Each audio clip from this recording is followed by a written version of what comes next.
Hi, welcome back guys. This is your friend, Lettuce Head Fanfics. Back with amazing fanfiction. This is the series of What If Deku Met the Ice Dragon Swordsman. Please give this video a like and subscribe to the channel if you want more videos like this. Now let's get into the fanfic. It was an average day in Tokyo when it finally happened, and as a young child clapped her hands in excitement, jumping up and down in front of the escalator, a glowing, faceless being suddenly materialized and began running in circles around her. Her parents yelped in shock. The new teddy bear that their daughter had wanted so badly still held out to the little girl. And the girl stared breathlessly, not at the bear she had been so excited about, but at the humanoid shape of pure energy running around her. The shape flickered at her stare, then exploded into 13 different shapes, multiplying rapidly around her. She teetered faintly, her parents calling out in mixed worry and praise for her quirk.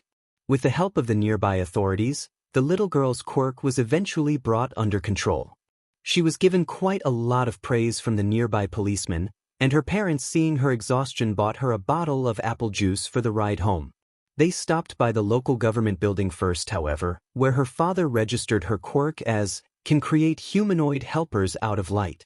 But her quirk, uncontrolled as it was, had repercussions that she would be unaware of for some time. For her father was incorrect. She was not creating the energy people, rather, she was summoning them.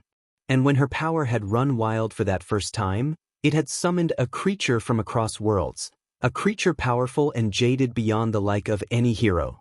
It had started as a soft tug at a point just behind his navel, a flicker of nausea washing over him as he tried to ignore, but then he'd taken another silent step. Suction like a steep headwind combined with gravity dragged at his limbs, and he stumbled and fell, crying out in surprise. His subordinates, arranged in a wedge behind him, squalled in shock, but it was too late. The world spiraled apart around his lean body and he fell through the gap between dimensions, pulled inexorably through a glassy barrier that shattered at his touch. The last thing he saw before he landed hard on the concrete was a fluorescent sign and the kitschy reflection of clothes in a glass window, but then his temple hit unyielding stone, and everything went black. And with the arrival of the 10th Division captain, two worlds collided. Light filtered slowly in through the cracks of his eyelids, and he shifted vaguely, his head aching. He felt a hand cup his face, holding his cheekbone between silicone-covered palms, and suddenly there were fingers on his carotid, gently taking his pulse.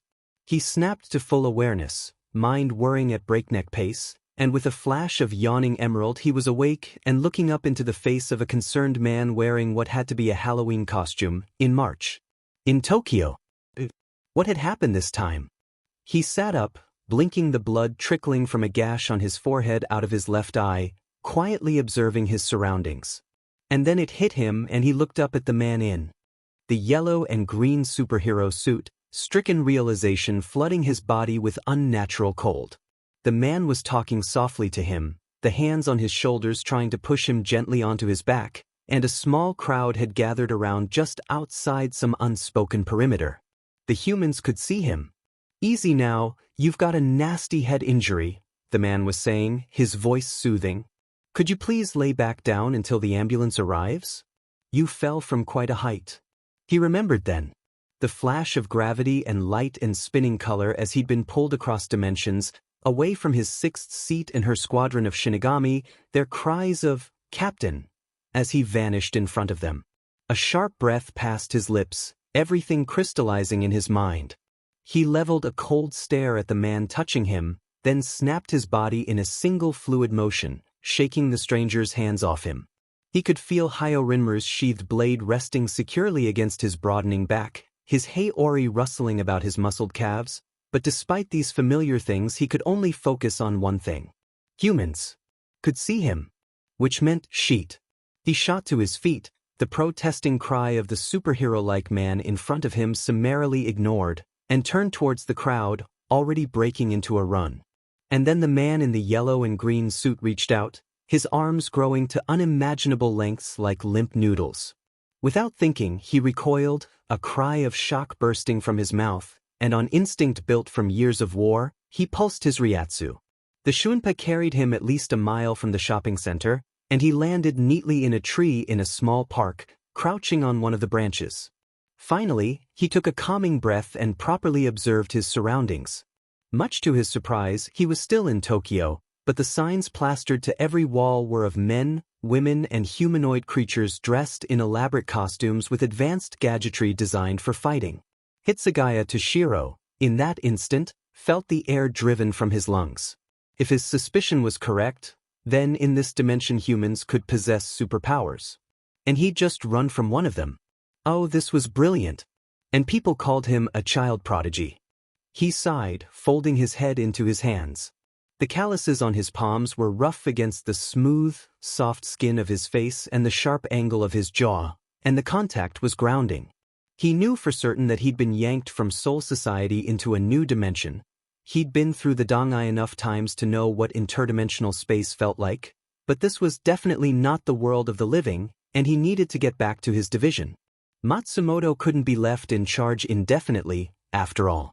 With a rasping whisper, he drew Rinmaru from the sheath and pressed the gleaming blade into empty air, calling silently for the Senkaman. And much to his relief, it appeared. But the doors didn't open. He frowned, reaching out to touch the sliding shoji doors, and shivered at the hollow emptiness emanating from the passage behind the locked gate. The Senkaman quivered at his touch, reacting to his powerful Ryatsu, and abruptly started to fade away. A low curse escaped him, and he sheathed Rinmaru again with a scowl. He'd obviously been brought here by something. Or rather, he thought, glancing up at the posters and TV screens of heroes and heroines, by someone. So all he needed to do was find them again, and get them to send him back, all while dodging the heroes that would inevitably be on the lookout for the injured teenager on the run after falling from quite a height. Easier said than done. Heroes with their fancy powers appeared to be fairly common, judging by the posters scattered all over the city, but determining which among them had opened the dimensional portal and forced him through it, that would be much harder. He took a soft breath and was gone again, shunpoing to another part of the city, closer the mall he'd landed in. A frown twitched the corners of his mouth, the air sour between his lips, charged with some faint remnant of spiritual residue. It was unlike Reisher or Ryuryoku from what he could tell, but the buzz was undeniably present, and he could feel the Reisher particles that made up his spiritual body protesting the slight interference. Hopefully this task wouldn't take too long. Reisher wasn't an easy thing to manipulate, as he knew through his Bankai, but if exposed to too much outside Ryatsu for too long, it would react. His time in the Soul King's realm, where the air swam with power and movement had been sluggish for the first minute of so, had already affected him, making him stronger and faster. It had been like the Soul King's realm had seeped into his body, steeping it in thick, dense power until he emitted that same aura effortlessly. It was unlikely this foreign energy would have the same effect, but if he was exposed for too long, there was no telling what could happen. Perched silently on top of a water tower, gazing out over the tangled throng of cars and people below, he gritted his teeth. Even from his high vantage point, he could see that some of the people in civilian clothes had inhuman features like those some of the heroes had. It was a sobering, horrifying realization to come to, that even a civilian, non-hero could have the power which had ripped him from his home. But he did have the one thing that none of the humans did, and that was time. Not as much as a normal Shinigami. To be sure, Kuratsuchi's horrific treatments had shaved years, if not decades, off his lifespan, but at least 10 times that of a normal human. He would find someone to send him back even if it took years. Suddenly, one of the large TV screens on the side of a tall, glassy building shifted, a newswoman with curly horns on her head appearing on screen with the yellow and green suited man that had been trying to help him earlier. The man waved at the camera, a serious expression on his face, and continued speaking. A little under 170 centimeters, if I had to guess, maybe about 14 or 15 years old. With a shock of bright white hair too, whiter than snow, and green eyes. He's got a nasty head wound, though, so I don't know how clearly he's thinking. Toshiro felt his blood run cold, eyes widening as he realized what was going on. The newswoman looked concerned. "Is this boy dangerous, elasticity?" The horned woman asked, and Hitsugaya breathed a sigh of relief when the man shook his head. It's a possibility he was armed with a sword. However, he didn't like physical contact, and he panicked and used his quirk upon seeing my own quirk, which either suggests that he was disoriented enough to not understand what he was seeing and was scared enough to run, or was panicking upon seeing a hero. The superhero's face was still scrunched up in concern and confusion. However, his quirk is troublesome. He appeared to teleport away from the location where he was found. Running will be very easy for him, and I urge any citizen that comes across this boy to first contact authorities, and then if he is calm, to attempt to delay him from a distance. If anything, I urge citizens to keep their distance, both for this young man's safety and for theirs. He ran the moment I tried to catch hold of him again. Teleportation? That is a difficult quirk, the newscaster remarked. Elasticity nodded and smiled anxiously. It is, and the boy appears frightened enough to repeatedly use it in public. If any information concerning his whereabouts is discovered, please relay it to the police. Toshiro cursed under his breath as the brief announcement faded into further discussion about the recent debut of a rookie heroine called MT Lady, then crouched further into the shadows of the water tower. He'd have to move in the shadows, then, if he didn't want his journey home to be delayed in any way. But that was something he could do. For the next several days he stayed out of sight, wandering the back alleys of this polished, newer Tokyo with silent footsteps. And he watched. Gradually, as the TVs kept up the constant stream of information, and as he watched the people moving briskly about their business below him, he gained a vague image of the new dimension he found himself in. Somehow, this dimension's timeline was more advanced than his own, and humanity had evolved to the point where many of them had gained superhuman abilities, or the quirks that everyone seemed so fond of jabbering on about. Furthermore, he couldn't sense any hollows, which was probably a good thing, considering that there were no alternate universe Shinigami either. However, the buzzing somehow spiritual nuisance didn't go away, and it was slowly starting to make his skin itch. But there was one problem. He hadn't eaten since the day before he'd arrived in this new dimension, and the distinct, dizzy weakness of hunger was beginning to set in. His Shuinpa distances were already shortening, his energy starting to run dangerously low. And he hadn't slept much either, further complicating the matter. But when he saw the massive stadium on screen, packed to the brim with cheering people, he had a brainwave. With that many over-evolved humans in one place, he was bound to find at least one with the ability to send him home. Or so he hoped.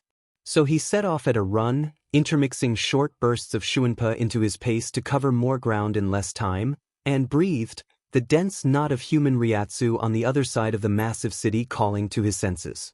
It took him a grand total of 40 minutes to traverse the distance, and by the time he arrived outside the massive grounds of what appeared to be a high school, he was gasping for breath, his heart pounding in his chest, and he dry-heaved in the relative safety of a nearby alleyway. His limbs trembled slightly, and for the first time he realized that he was probably reaching the point of malnutrition. A week without food would definitely do that.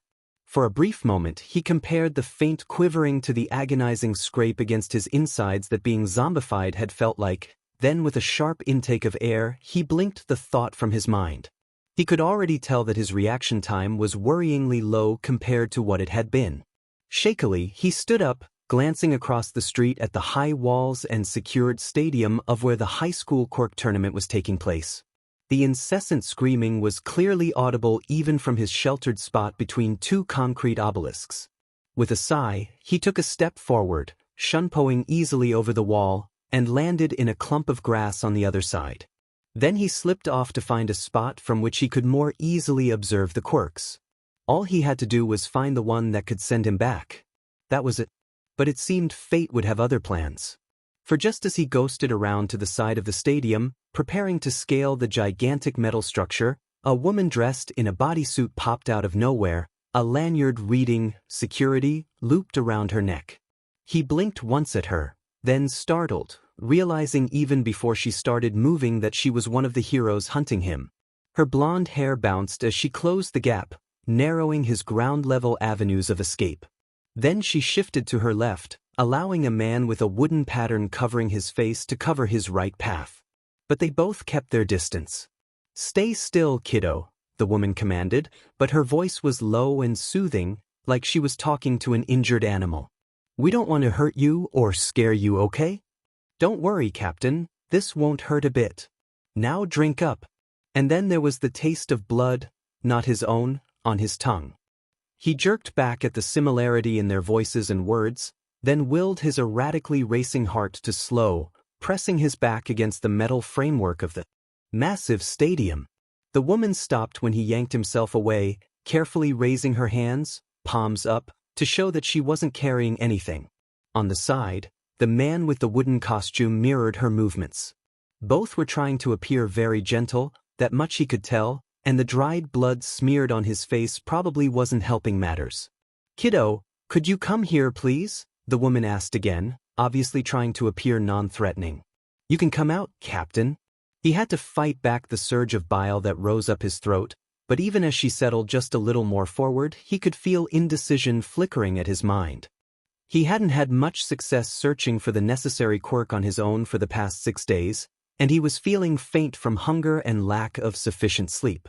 Perhaps he would have a more success looking from the inside of this unusual society, and at the very least he could get a few stitches for the little gash above his eyebrow. Slowly, he nodded, and as he took a step away from the stadium wall, she smiled encouragingly. But then he felt it. The prickling, heavy weight of evil pressing in on his soul, and he whirled around in shock, eyes widening, and shot up to the roof of the stadium in a neat shunpa.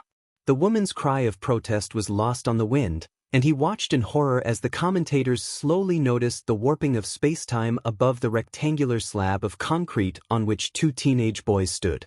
Suddenly, the woman in blue and orange and off-white grew impossibly large behind him, the wooden man riding on her shoulder with lashes of wood ready to capture. But they both paused at the sight of the rip in the sky, even as Hitsugaya had. The young Shinigami swallowed hard as the Garganta struggled to form properly, praying against all hope that the doorway to Hueco Mundo wouldn't open. But then the sky tore and a howling mask roared through the portal. Toshiro felt his heart drop. "Ajuchas!" The hollow let loose another earth-shattering cry even as the commentators shouted warnings to the civilians in the stands, its long fangs and claws gashing the concrete like the rock was paper. And then it chuckled, turning hungry eyes on the 2 stunned teenagers in the arena, and lunged for them, cackling madly the entire time, its 30-foot girth towering over the 2 boys. And Hitsugaya moved, throwing himself forward without even a second's thought to tackle both the blonde teenager and his dichromatic-haired counterpart entirely out of the massive hollow's path. Hot pain flared along his thigh, but he gritted his teeth and ignored the pain of fresh blood, rolling with the teens as they hit the ground 40 yards away from the concrete platform. The boy with white and red hair coughed, winded, but his blonde friend shot upright, growling with faintly sweet-scented nitroglycerin sparking on his palms. The boy's red eyes flickered down to the deep gash in his savior's leg. "Are you Dash?" Hitsugaya didn't have time. The Ajuchas was already moving, the distinct white splash of his Hiyori obviously recognized as a powerful threat. "Bakudo no Ichi, Sai." The Kido spell did its work, wrenching the blonde's arms behind his back and sending him falling flat on his face, safely out of harm's way with the heterochromatic kid sitting up beside him. Toshiro shot forward again, rushing the Ajuchas head-on. And then Hyorinmaru's hilt made contact with his palm, the blade sending cold fire through his heart and soul. The pain from his rent thigh numbed instantly, cold Ryatsu overflowing from his soul, and the Ajuchas focused all of its attention on the young captain. A gleeful smile split its bony mask, and with a high-pitched whistle its claws were lashing out.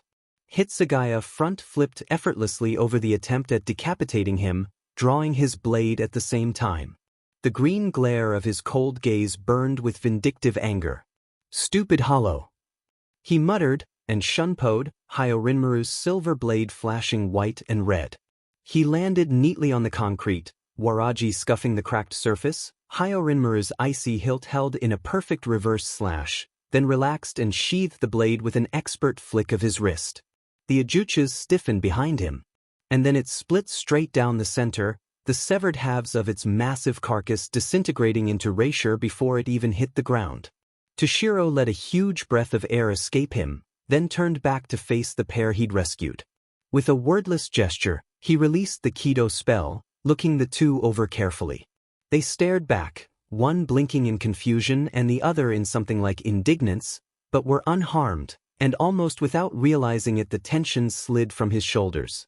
Heat seared his thigh then, reminding him of the bone-deep slice in his flesh, and a woman wearing a very suggestive costume appeared in front of him as his leg buckled. Her eyes were kind, though her face was serious, and as the guy with the wooden face popped up behind her, she reached up and ripped her outfit. Instantly, some kind of pink smoke hit his nose in a concentrated puff, and before Toshiro knew exactly what was happening, the concrete began to look strangely comfortable. He staggered, the sky rolling once, twice, and then gave in to the darkness tugging him under. It was the steady, dull ache pulsing faintly from his thigh that first made him aware that he'd been asleep and towed him slowly back into semi-consciousness. However, waking up from this dreamlike state was slow and lethargic, his body either unwilling or unable to process anything other than the soft warmth surrounding him. Every so often he got the vague impression that something had changed, some sort of pressure rousing him from the dozing blur for a few clear seconds before the comfortable haze returned. But gradually the fog thickening his thoughts began to evaporate, and the world around him began to make logical sense. Up in a hospital bed, wearing nothing but a cloth medical gown, the kind that fully preserved his modesty, thank God, a stripe of bandaging around the crown of his head, and a thick swath of bandages wrapped tightly around his left thigh. And 4 had been taped into the crook of his elbow, and he blinked sleepily up at the clear plastic bag of fluid hanging over his head. After a few moments of just lying there, Hitsugaya dragged his torso forward until he was sitting up in the bed, the white cloth blanket still covering his legs. His head spun a bit, and he gave himself a moment to regain his bearings before looking around the small, plain room. There wasn't much else in the room besides his bed, a few chairs, and a small table with a thin folder lying on top of it, but he could sense the ryatsu of what had to be the nursing staff wandering around the hospital, some of them moving in his direction. He followed them with his mind's eye as the human's ryatsu drew closer, folding his hands in his lap as he waited for the doctor to come in.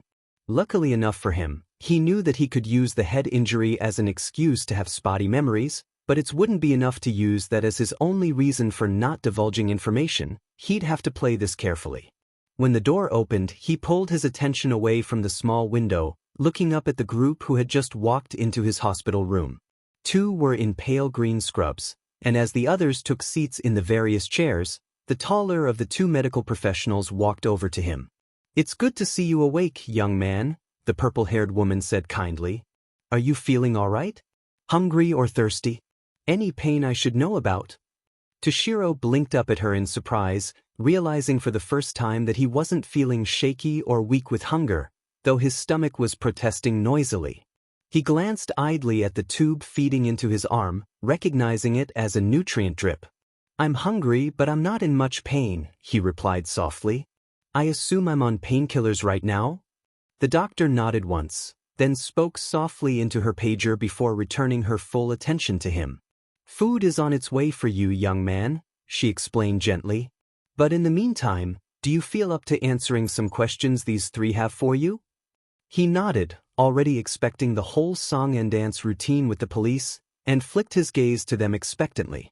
There were 3 of them present, a dark-haired man with tired eyes and a slouched posture, a man in a police uniform with a cat's head, and a bespectacled older woman with bright yellow eyes and a clipboard. The man with the cat's head leaned forward first, a friendly purr echoing from his throat. "Well, first and foremost, I'll go ahead and explain why we're here," he began cheerfully. "To make a long story short, you're a kid that nobody has reported missing, yet we can't seem to find out who your parents are, and we need to figure out where you belong. Secondly, as you probably know, public use of quirks is prohibited for anyone without a license.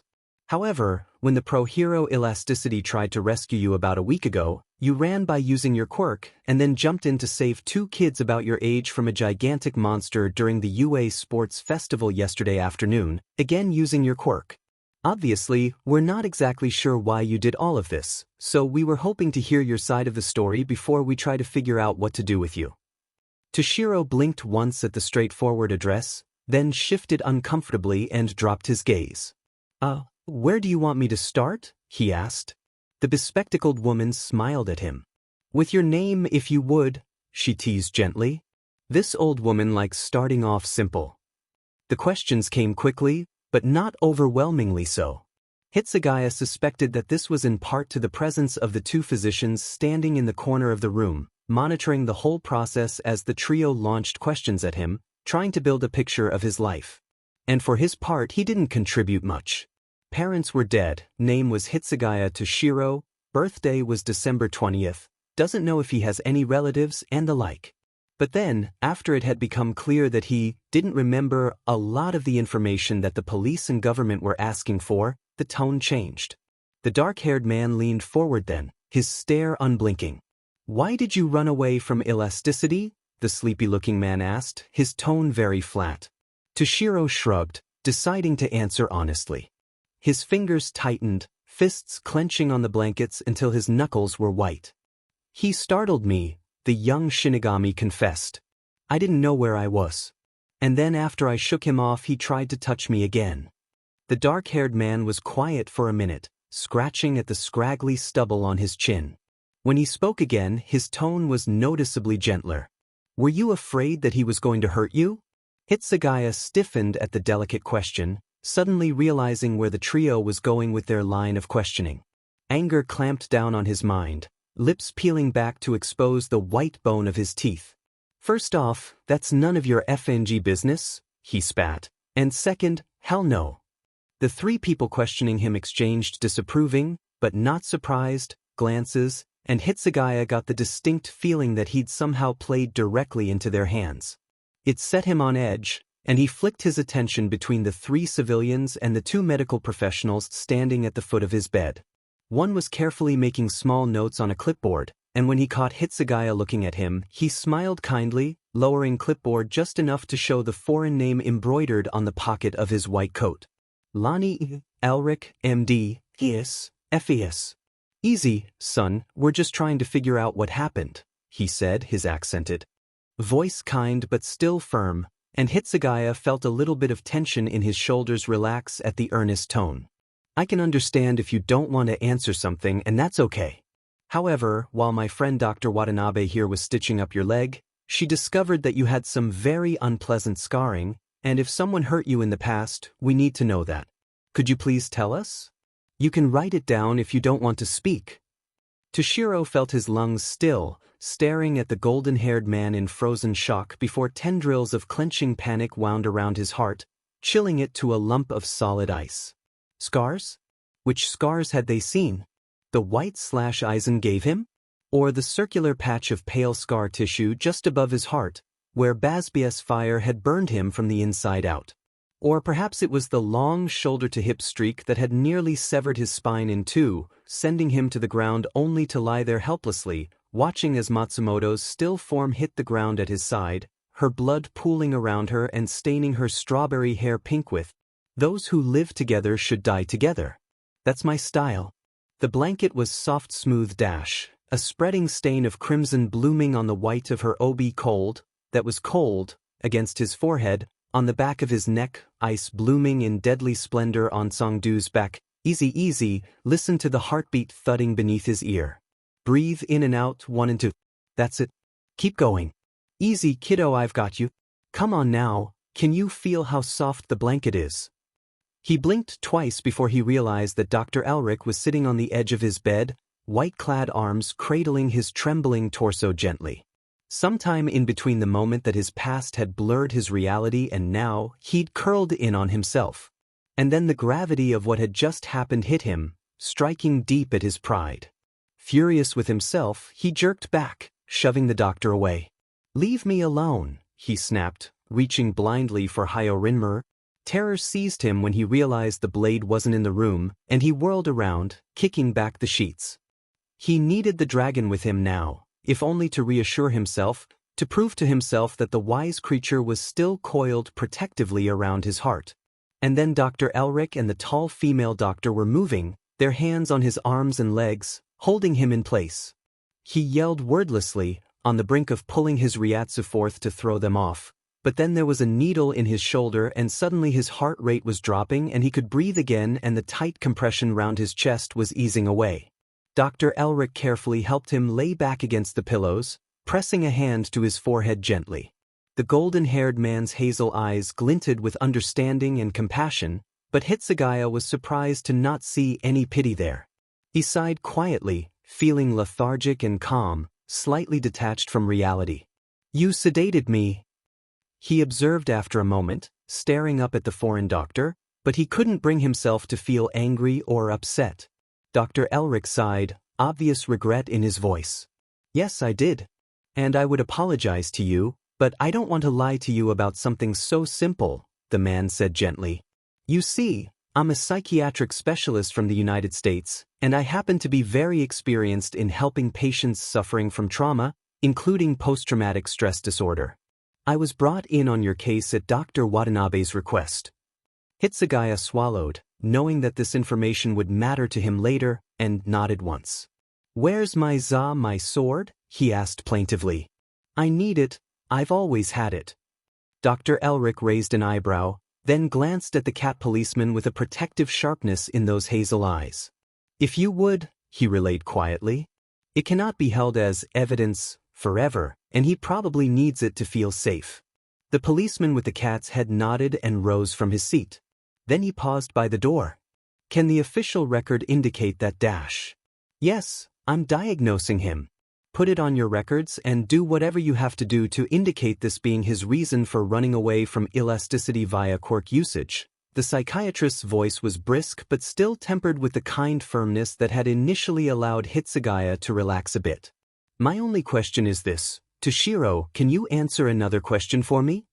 Hitsugaya felt a quick twinge of mild confusion at the sole use of his given name without an honorific, then remembered the man was foreign and nodded.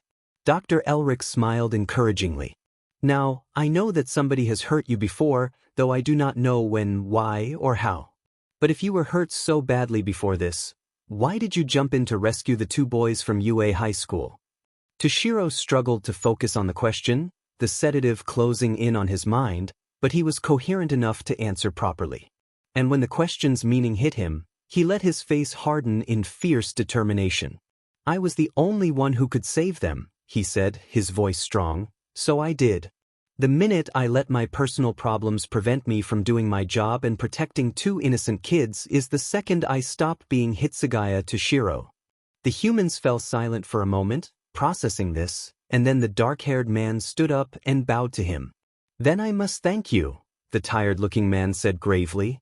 "You saved the lives of two of my students."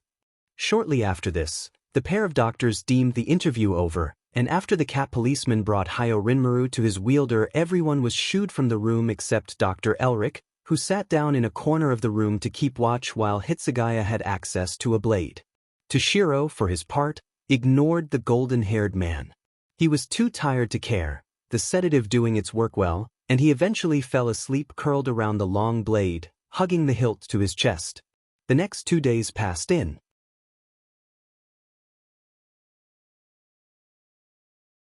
Eyebrow, but inwardly breathed a sigh of relief at the news. Installing himself in such a place would allow for his increased ability to locate an individual capable of returning him to Siriidii. Heaven knows searching from the shadows hadn't turned up any leads. So he looked up at the dark-haired teacher he remembered from the first conversation, the boy's teacher, and his two oddly matched companions. Carefully, he allowed a hint of a smile to twitch at the corners of his mouth. "If I say yes to this arrangement, what happens?" he asked, curious in spite of himself. True, he hadn't been to school of any kind since his awful experiences at the Chernu Academy, and the idea of being around children was rather unpleasant, but at least he'd be in a better position to search for a way home. The mouse-like creature clapped its paws together. "Well now, that's where I would come in," the mouse tittered pleasantly. "I am Nedzu, the principal of UA High School. I think you have already met Aizawa-sensei. He'd be your homeroom teacher if you decided to come with us, and the larger man with me is All Might, the top hero in the country, both in popularity and the number of successful missions he's completed. He's now a teacher at our fine institution." The two teachers waved, though All Might was much more enthusiastic about the whole thing than Aizawa was, and Hitsugaya felt a sort of sympathy well up in him for the dark-haired man. Dealing with an overly optimistic man like All Might must be a chore. Netsu then continued on. If you choose to come with us, you'll be discharged from the hospital today, and we'll give you a room in our school dorms. Then as soon as you're settled in, we'll take you to meet your classmates. Then, we'll give you a brief tour of the school, Netsu concluded. Since it's already so late in the school year, you'll receive a tutor to help you catch up, and you can start attending classes in the next few days. And because you're currently parentless, your tuition will come out of the state fund, which means the school will provide you with a weekly allowance so long as you participate in the work-study program. Toshiro considered the situation for a brief moment. He didn't really have many other options, and if he could forge connections enough to get insider information on anyone with dimension warping quirks, getting home would be a piece of cake. Besides, with the PTSD tag hanging over his head, he doubted he'd be placed anywhere nearly as free as a high school campus should he choose not to take the offer. So he looked up and nodded once, unabashedly making eye contact with the furry mouse person. Then I suppose I'm saying yes. It had made the news, and Izuku watched with wide eyes as the footage of the white-haired boy killing the massive creature that had attacked the UA games played on the Metro's TV screen again. The entire car was watching in silence, the unforgettable event from 4 days ago still a shock. To most, Bakugo and Todoroki were still reeling from the incident, flabbergasted by both the rescue, which had been entirely necessary, despite all of Bakugo's fuming, and the instant kill of the gigantic creature. One blink. That had been it, and then the massive thing had split in half, cut cleanly down the middle by the long blade the white-haired boy carried. He'd been injured though, and from what Bakugo said, it had happened when he'd tackled the 2 UA students out of the way. So not only had he instantly killed a beast 30 feet tall, but he'd also done that while injured. What sort of quirk could enable someone to do that? The ding of the metro doors opening broke off Izuku's hurried muttering, and he exited the train with the crowd of people, scurrying from the train station just ahead of the blonde ball of anger and confusion that was Bakugo following the UA games. Several people called out to him as he passed, cheering and congratulating him absently on his success in the tournament, and he waved hesitantly back at them. The attention had been strange after that first day, and the second day, and the third as well, but he was starting to get the hang of it. He pulled out his student ID as he walked through the gates of UA High School to defuse the alarm, then hurried up the steps through the crush of other students, his backpack knocking against his back. The TV screens inside the building also were playing the insane footage of the sword-wielding teen's intervention, and he glanced up to watch again as he rummaged through his locker, brow furrowing. Midoriya-kun. Hi. He whirled around with a startled yelp, books clenched against his chest. Uraraka was there, standing behind him with a pretty smile on her round face. Her brown bob bounced cheerfully, her pretty eyes blinking at him as she leaned up into his face. He couldn't help the sudden thudding of his heart, and his face steamed as he saw that wow, her eyelashes are so long, and does she have a few freckles on the bridge of her nose too? Yeah. A morning, Uraraka-san. So close. He breathed a sigh of relief when she backed up a pace and gave him one of those floaty smiles, but only because his heart had decided to stop humming in his ribcage and he could actually breathe again. They walked to class side by side, carefully maneuvering around the crowds of general studies and business students, then finally making their way up the less crowded floors of the school where their classroom was located.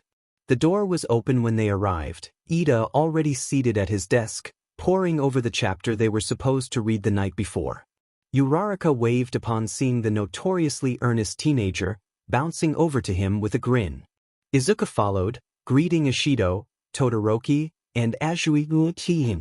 On the way past, Midoriya-kun, can you believe the complexity of the sentences we were assigned last night? Ida wasn't holding back, already discussing the homework in full vigor, eyes still fixed on the textbook in his hands.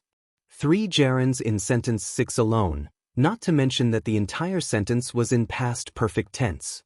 Izuku blinked, then took out his homework, finding sentence 6 further down the page. Then he looked at Ida's homework, puzzling over the difference.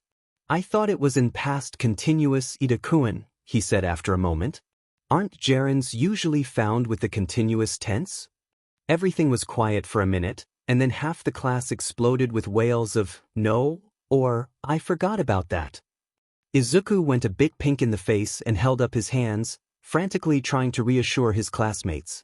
Then Bakugo slammed the door open, looking surly as usual, and slouched over to his desk, where he put his feet up and leaned back to talk to Kirishima. And the happy chaos continued, until the door opened again. In the blink of an eye, everyone was seated and silent, watching patiently as Aizawa-sensei rolled himself through the doorway, still wrapped in his sleeping bag. Today he had a juice box instead of the usual bag juice, and he looked less than overjoyed about it. Then again, he looked less than overjoyed about pretty much everything, but today it was definitely more noticeable than usual. Izuku frowned, worrying his bottom lip with his teeth. What if something had happened? Maybe All Might's time limit had decreased again? Or maybe there actually was something wrong with his eyes, an injury left over from the USJ disaster? But then class began, Aizawa first lecturing them about the internships they'd be getting to choose later in the week. Then he hightailed it out the door about 40 times quicker than usual, and Class 1 went straight into the usual routine math, science, and English classes that were standard for their grade level. In English, it turned out that Midoriya had been right about sentence 6, but had completely mistranslated sentence 2, so everyone had actually received about the same grade. Excluding Mineta, that is, as he had forgotten to do the homework entirely, and Yaoyorozu, who had miraculously gotten everything right, again. However, towards the very end of their math class, just as they were about to go to lunch, there was a knock on the door. The teacher looked up in surprise, reshuffling her notes in preparation to leave. "Come in, we've just finished," she said. The door slid open to reveal Aizawa, who was standing at the front of the classroom with a remarkably alert expression in his dark eyes. A little behind him was Principal Nedzu and All Might, who also had incredibly serious expressions. Nedzu climbed up onto the podium at the front of the room with an apologetic wave to the professor, then gestured for All Might to shut the door, and the tall hero did so, stepping back outside the classroom. "I'm sorry to interrupt, but I have an important announcement to make to the class of 1A, he apologized, whiskers twitching. The entire class sat up at that, leaning forward in anticipation.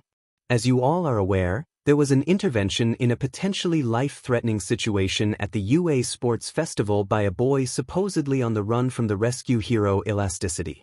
After he was captured and placed in medical custody, he has been interviewed by both pro-heroes and police.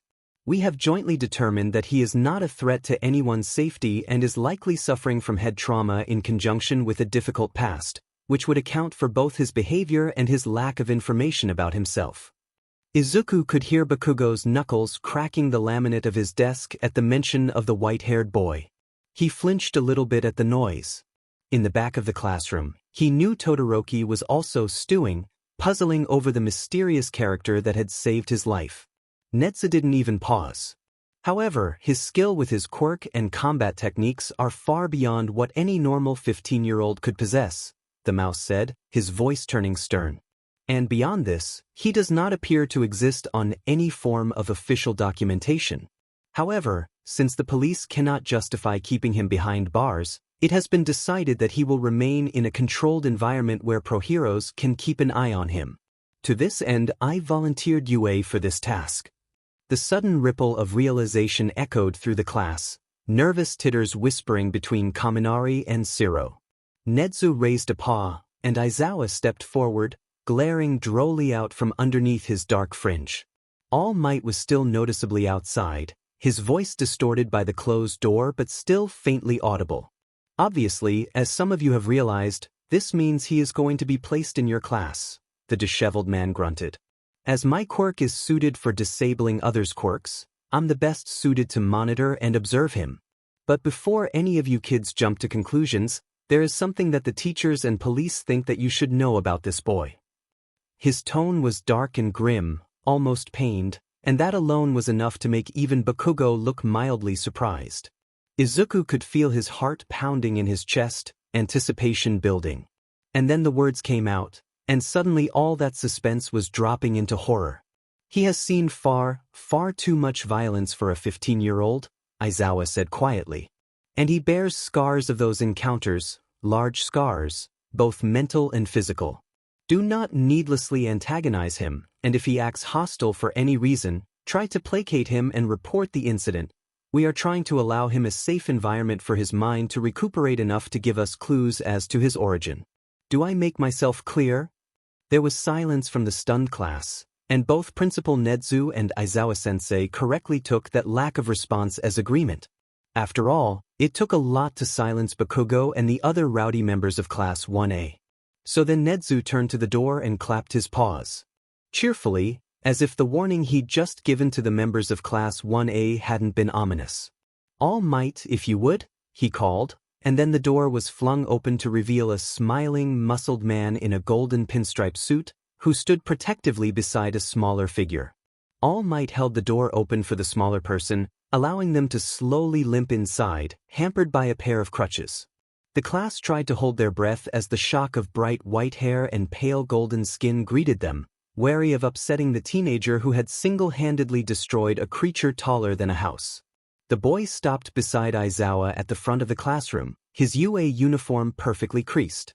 Izuku had to admit that the teenager's clean, well-kept appearance surprised him. He'd actually been expecting the mysterious kid to be more like Bakugo, all rough edges and spiteful comments, but except for the crutches and the bandages wrapped around his temple, he looked almost picture-perfect. And then the white-haired teenager lifted his head, and Izuku quickly took all of those thoughts back, flinching away from the arctic glare and cold scowl that snarled the teenager's otherwise attractive face into terrifying heartlessness. All Might patted him on the shoulder, apparently unafraid of the brooding sneer on the white-haired teen's face.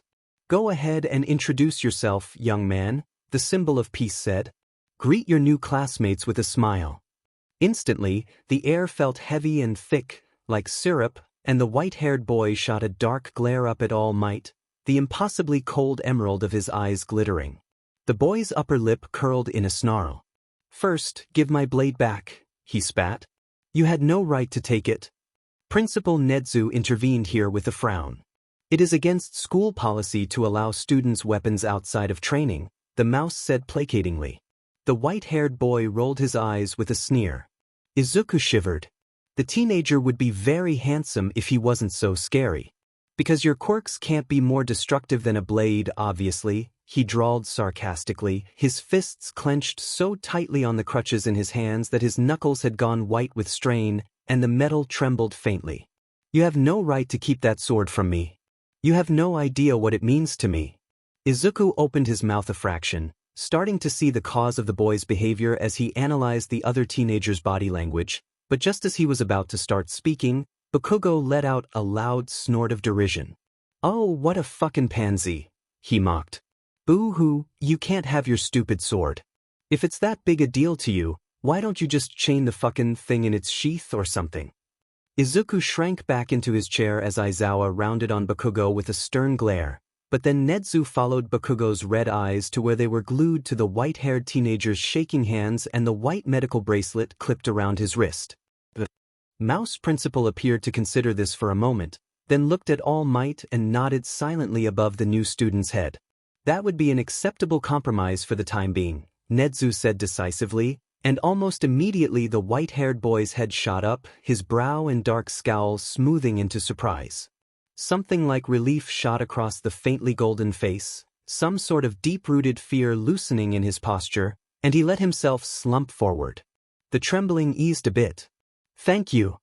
Without the bite of cornered fury in his voice, Izuku abruptly realized that the boy, though still intimidating, seemed almost nervous, as if he was unsure of what to expect from a classroom of 20 students. Hesitantly, the teenager dipped his head, the closest he could get to a bow while stuck with crutches. "My name is Hitsugaya Toshiro," he introduced himself politely. "It's nice to meet you all." Izuku bit his lip at the flat sound of the second sentence and glanced anxiously around at Uraraka and Ida to see if they'd heard the same insincerity in the boy's voice. It had almost seemed like he'd wanted to add on to his introduction, but hadn't quite managed to drum up the willpower, courage, or desire to do so. Uraraka's brown gaze met his eyes briefly. She'd heard it too then. Hitsugaya was directed to sit at a desk squeezed into the back of the room, and he quietly made his way there on his crutches. Aizawa followed him to the back of the room, as did All Might, and then Principal Nezu waved his paws. "All right kids, go eat lunch." The order to leave was clear, and slowly, everyone in Class 1A except the mysterious Hitsugaya left the room. Izuku shot one last glance at the other teenager, noting that the violent shaking of the teenager's fingertips hadn't ceased, and then quietly exited the room, following after Arrancar and Ida. At lunch, almost all of Class 1A grouped together, pushing a few tables together so they could talk about the new addition to the class. Even Bakugo sat with them, though he was separated from the rest by Kirishima and he was pretending to not be paying attention. For a moment, it was utterly silent, everyone picking at their food in confusion and anxiety. And then Hagakure broke the silence, her empty-seeming uniform bouncing around as she talked. "What do you think his quirk is?" she mused. "Do you think he can teleport like that weird smoky villain from the USJ?" Ida, who was sitting between Arrancar and Midoriya, raised his hand and adjusted his glasses, a glum look passing across his face. "I doubt it, Hagakure-san. He can't have been teleporting, otherwise the giant monster wouldn't have been harmed. It must have been a speed technique of some kind, a speed technique to make mine seem worthless." As Ida buried his head in his hands, Izuku hesitantly brought out the journal he'd been writing in earlier, looking over the brief analysis he'd made of the white-hair, Hitsugaya-kun's quirk. "So you nodded at him. Midoriya-chan, what do you think?" she asked, drawing attention to the fact that the green-haired teenager had one of his hero analysis notebooks out. Like clockwork, all of Class 1A except the snarling Bakugo leaned in eagerly, causing Izuku to stutter. I was doing some calculations earlier because I'm pretty sure it is a speed technique of some kind, or at least I was." At that, Todoroki's interest was piqued, and his heterochromatic gaze locked onto Izuku's freckled face, blinking once. "You don't think it's a speed technique?" he asked curiously. Izuku shook his head, putting the notebook down in front of his lunch. Yaoyorozu and Ida leaned in to look at it, as did Tokoyami and a few others. "I don't think so," Izuku explained. "After all, Hitsugaya-kun disappeared and reappeared so quickly that we barely lost sight of him at all, and when I looked up how quickly people can process images, I found that we only need 13 milliseconds to recognize an image. And since I couldn't really estimate how far he went in that movement, I just assumed that he wouldn't lose speed over shorter distances, and tried to calculate how quickly he'd be able to get behind me and therefore disappear completely from my sight.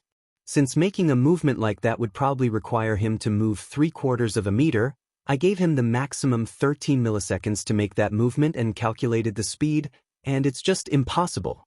He'd be going from standing still to moving over 200 kilometers an hour at a minimum in less than a millisecond, and I don't think the human body can handle that kind of instant acceleration and deceleration."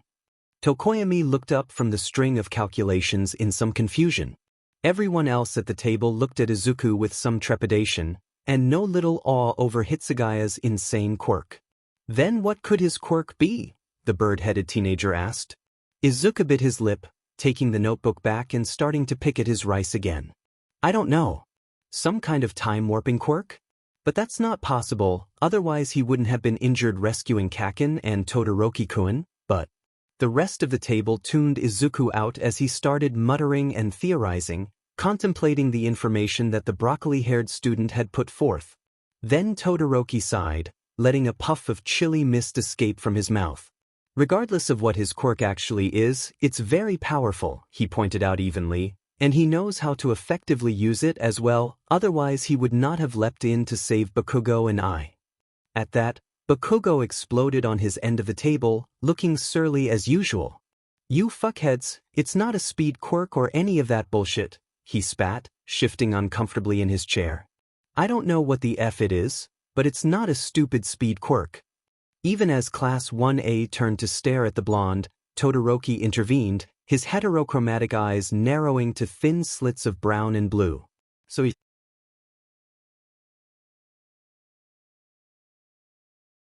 wouldn't have considered it so threatening.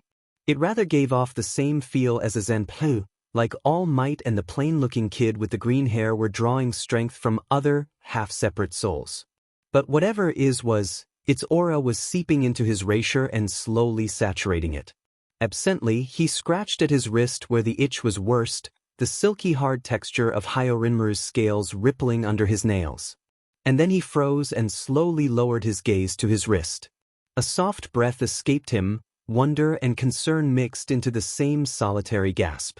A patch of pale, silver-blue scales covered his wrist, spreading over the underside of his palm and trailing about midway down his forearm before his gold-tinged skin reappeared.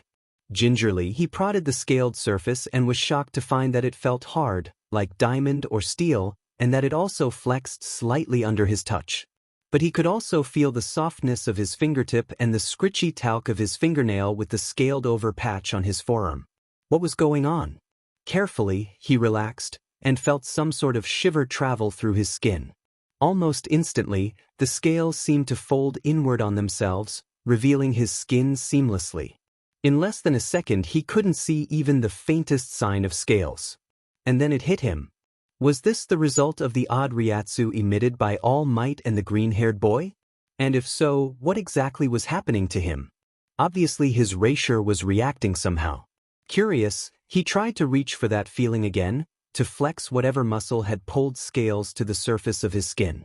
It took a few tries to trigger it, but when it happened the second time, the patch of scales had spread nearly over his entire arm, all the way up to the shoulder. He yelped in surprise, pulling back the short sleeve of his t-shirt to expose the pale silver-blue scales covering his skin.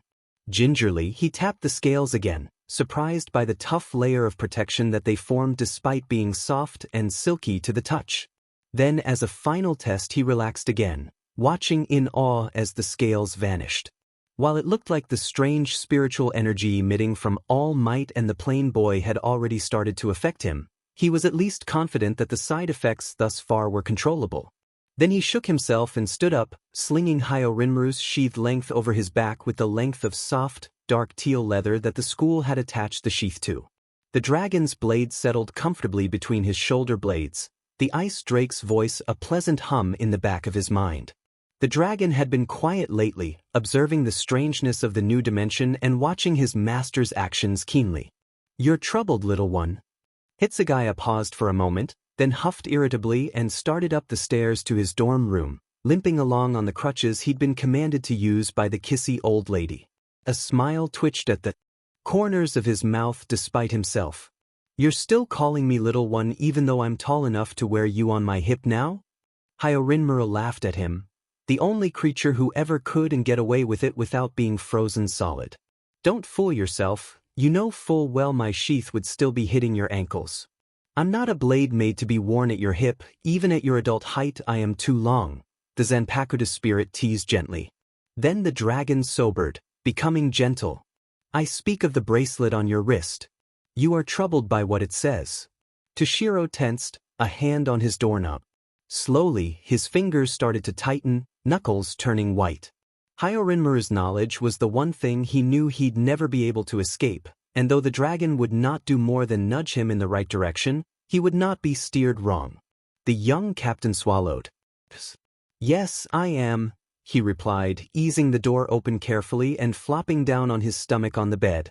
Hesitantly, he glanced once again at the stiff plastic band on his wrist, the one with the medical warning about the traumatic retrograde amnesia and the misdiagnosed PTSD label. The accusing letters stared back, and he broke off his gaze.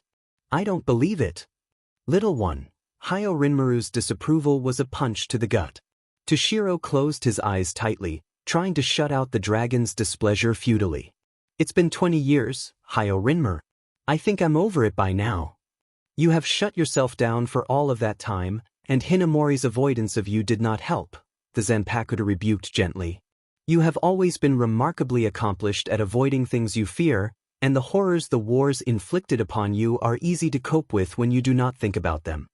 Toshiro slid Hyorinmuru's sheath over his head and placed the long blade beside him on the mattress. A sort of numbness was stealing the strength from his limbs, mostly due to the other half of his soul pointing out a number of facts he didn't want to face. "I'll just continue to not think about it then," he decided. "I can't afford to be sidelined. Not now, not ever. Maybe I had it at one point. Maybe I'm displaying a few symptoms. But now I'm fine, I've learned to deal with it. But not to confront it and heal from it." Toshiro's stomach twisted painfully, and he curled on his side, facing the wall. His soul phone, designed to look like an iPhone 7, which a charger had been found for, somehow lay on the nightstand, the alarm already set. It was all the thing was good for now anyway. The signal didn't reach Suriidii, making it a glorified noisemaker. He had his first day of school tomorrow, and he needed rest to deal with errant children and continue searching for whatever quirk had pulled him into this new dimension. To Shiro, good night, Hyorinmirth. The next morning, he woke up to the soft jingling of his alarm clock playing an old lullaby from Rukangai. He'd managed to record Hinamori singing it in her hospital room after Aizen's betrayal and had used it to wake himself up ever since. He got up gingerly, the wrapped bandages around his thigh itching his skin. The wound should be nearly healed by now, he knew, but he had the sneaking suspicion that removing the bandaging now without permission from the people watching him would only make them more suspicious of his mental state. He showered in the bathroom he shared with the empty room next door and dressed quickly, fumbling a bit with the tie before managing to completely smooth the uniform out. With a pass of his hand and flicker of his ryatsu, he froze the water in his hair, then shook his head, sending the powdery snow tinkling to the floor and leaving his white hair completely dry. Then he picked up the messenger-style bag in which he'd put the notebooks and pencils he'd been given for study purposes, threw it over his shoulder, and without a moment's hesitation seized Hyorinmaru as well. Then he left, buckling the blade over his shoulder as he fluidly descended the stairs and left the dorms. Other students gaped as he loped past them, his steps effortlessly light as he ran toward the main building. He'd abandoned the crutches in his room, unwilling to needlessly hamper himself when he was perfectly well aware that the only remnant of his wound was faint pink line of split skin. It would likely aggravate the people keeping an eye on him, but he had at least left the bandages on, and he was well acquainted with the exaggerated speed of his healing, being so prone to violent incidents. If anyone protested, well, at the least, he would be correct concerning his own body. He vaulted effortlessly over a railing, startling a girl with long greenish hair and large round eyes, then slowed his pace to a brisk walk. The endless sprinting run he was so used to would seem abnormally fast to the humans here, which would fit well with his supposed quirk, but he'd already gotten in trouble once for breaking the law regarding public quirk usage. It would probably be better to restrict his physical limits to those of the humans for now. He headed off to the large cafeteria, where a few of the sporadic other boarding students were filling plates with rice and buttered toast and grilled fish among other things. Hitsugaya took a bowl of rice porridge and some pickles for himself, eating in the hurried but neat manner he'd learned in the Rukangai with his granny, then put the dishes up and made his way to the classroom he'd been showed yesterday. Pausing outside the door, he gritted his teeth quietly, cursing the lack of information concerning possible wielders of dimensional quirks that he'd picked up on. The law forbidding the public use of quirks for anything other than self-defense was proving very problematic for his search, and he could only hope that he would be allowed greater leeway to nose around as a hero in training. But first he had to open the door. The soft chatter of voices on the other side of the massive door was clearly audible with his keen Shinigami hearing, and the sound of the cheerful voices froze him in place. A sort of weight settled on his shoulders, cold realization chilling his blood. If he hadn't become a Shinigami, he could have had this sort of easy camaraderie with friends his psychological age. If he hadn't become a captain, he could have had this easy friendship with the members of his division. And now here he was, a seasoned warrior who had killed in cold blood, an experienced, jaded fighter all too aware of the childhood he'd lost, about to enter a world of children where he no longer belonged. The thought made a bitter smile cross his face, but just as he had lifted his foot to step forward and open the door, the young man with green hair trotted around the corner and offered a nervous smile. Hitsugaya paused, the itching, now slightly pleasant burn of the strange aura surrounding this young man only slightly off-putting, and after a hesitant moment, he tried to force a smile back. It didn't really work, but at the sight of his lips quirking upwards even that fractional amount, the green-haired kid appeared to relax and walked directly up to the door. You're Hitsugaya-kun, right? The broccoli-headed kid asked, his chunky red sneakers squeaking a little bit on the tile floor. Slowly, Toshiro nodded once, simultaneously wary of engaging the teenager in conversation but also a hair curious about one of the 20 other students he'd have to put up with until he found his way home. The small movement was enough for the curly-haired boy, whose smile then grew into something much more cheerful than nervous. "I'm Midoriya Izuku," he introduced himself, the happy bounce in the other boy's tone of voice blending well with the telltale neutral calmness of someone with an earnest, honest heart. Hitsugaya blinked at the green-haired boy in front of him, noticing a smattering of cute freckles sprinkled on the other teenager's cheeks. Midoriya was just a hair shorter than him, but the almost curl in his dark green hair made up for the faint height difference. Toshiro swallowed hard, dropping his gaze from the teenager's face to the floor. "Pleased to make your acquaintance, Midoriya-san," Hitsugaya replied after a moment, still unsure of how he wanted to deal with the odd predicament he found himself in. But Midoriya, as if magically sensing his hesitancy and confusion, chose then to open the door and step into the classroom. The boy looked back over his shoulder with a hint of cheerful expectation, ignoring the way his classmates all turned to stare at the stranger in the doorway. "Come on, Hitsugaya-kun. I can introduce you to the class representative," he offered, another smile on the boy's face, this one ridiculously bright. It was like a sucker punch to the gut, the guileless kind-heartedness of that smile so terribly familiar and yet so foreign. He hadn't seen a smile like that since Aizen had defected. "Shiro-chan, I got you some watermelon." "Mao, Shiro-chan, that's mean. Quit spitting seeds at me." Without realizing it, Hitsugaya noticeably softened, the hard slant of his icy emerald glare melting around the edges, and as he quietly followed Midoriya over to Ida's desk, the rest of the class stifled their laughter. Shiro leaned back in his chair, grinning back at Tokoyami, Todoroki, and Yaoyorozu. Midoriya-kun sniped another one with that sunshine effect of his. The human tape dispenser whispered through the low rumble of conversation, and Yaoyorozu giggled behind hand at the observation. Tokoyami also stifled a smile on his beak. Even Todoroki, who had brooded over Hitsugaya's appearance since the rescue, looked amused by how easily the white-haired boy had been taken in by Midoriya's unintentional magnetism. Only Bakugo was still scowling.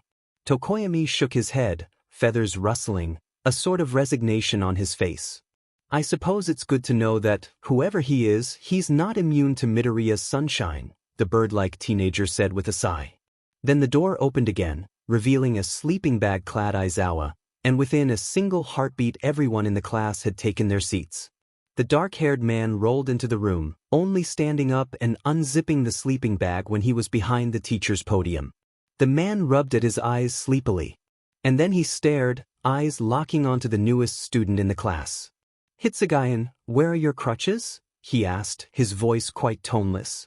Instantly, the entire class let out small noises of surprise and disapproval, but Hitsugaya just shrugged his shoulders carelessly. "I no longer require assistance to walk," he replied simply, and when Aizawa opened his mouth to speak, the white-haired boy held up a hand, a sort of nameless warning flickering across the green of his eyes. "I know myself. A simple slice such as that injury will take me at most 6 days to heal fully." The class gaped at his claim, and then stiffened in surprise when Aizawa's eyes narrowed in thought and there was no immediate rebuttal.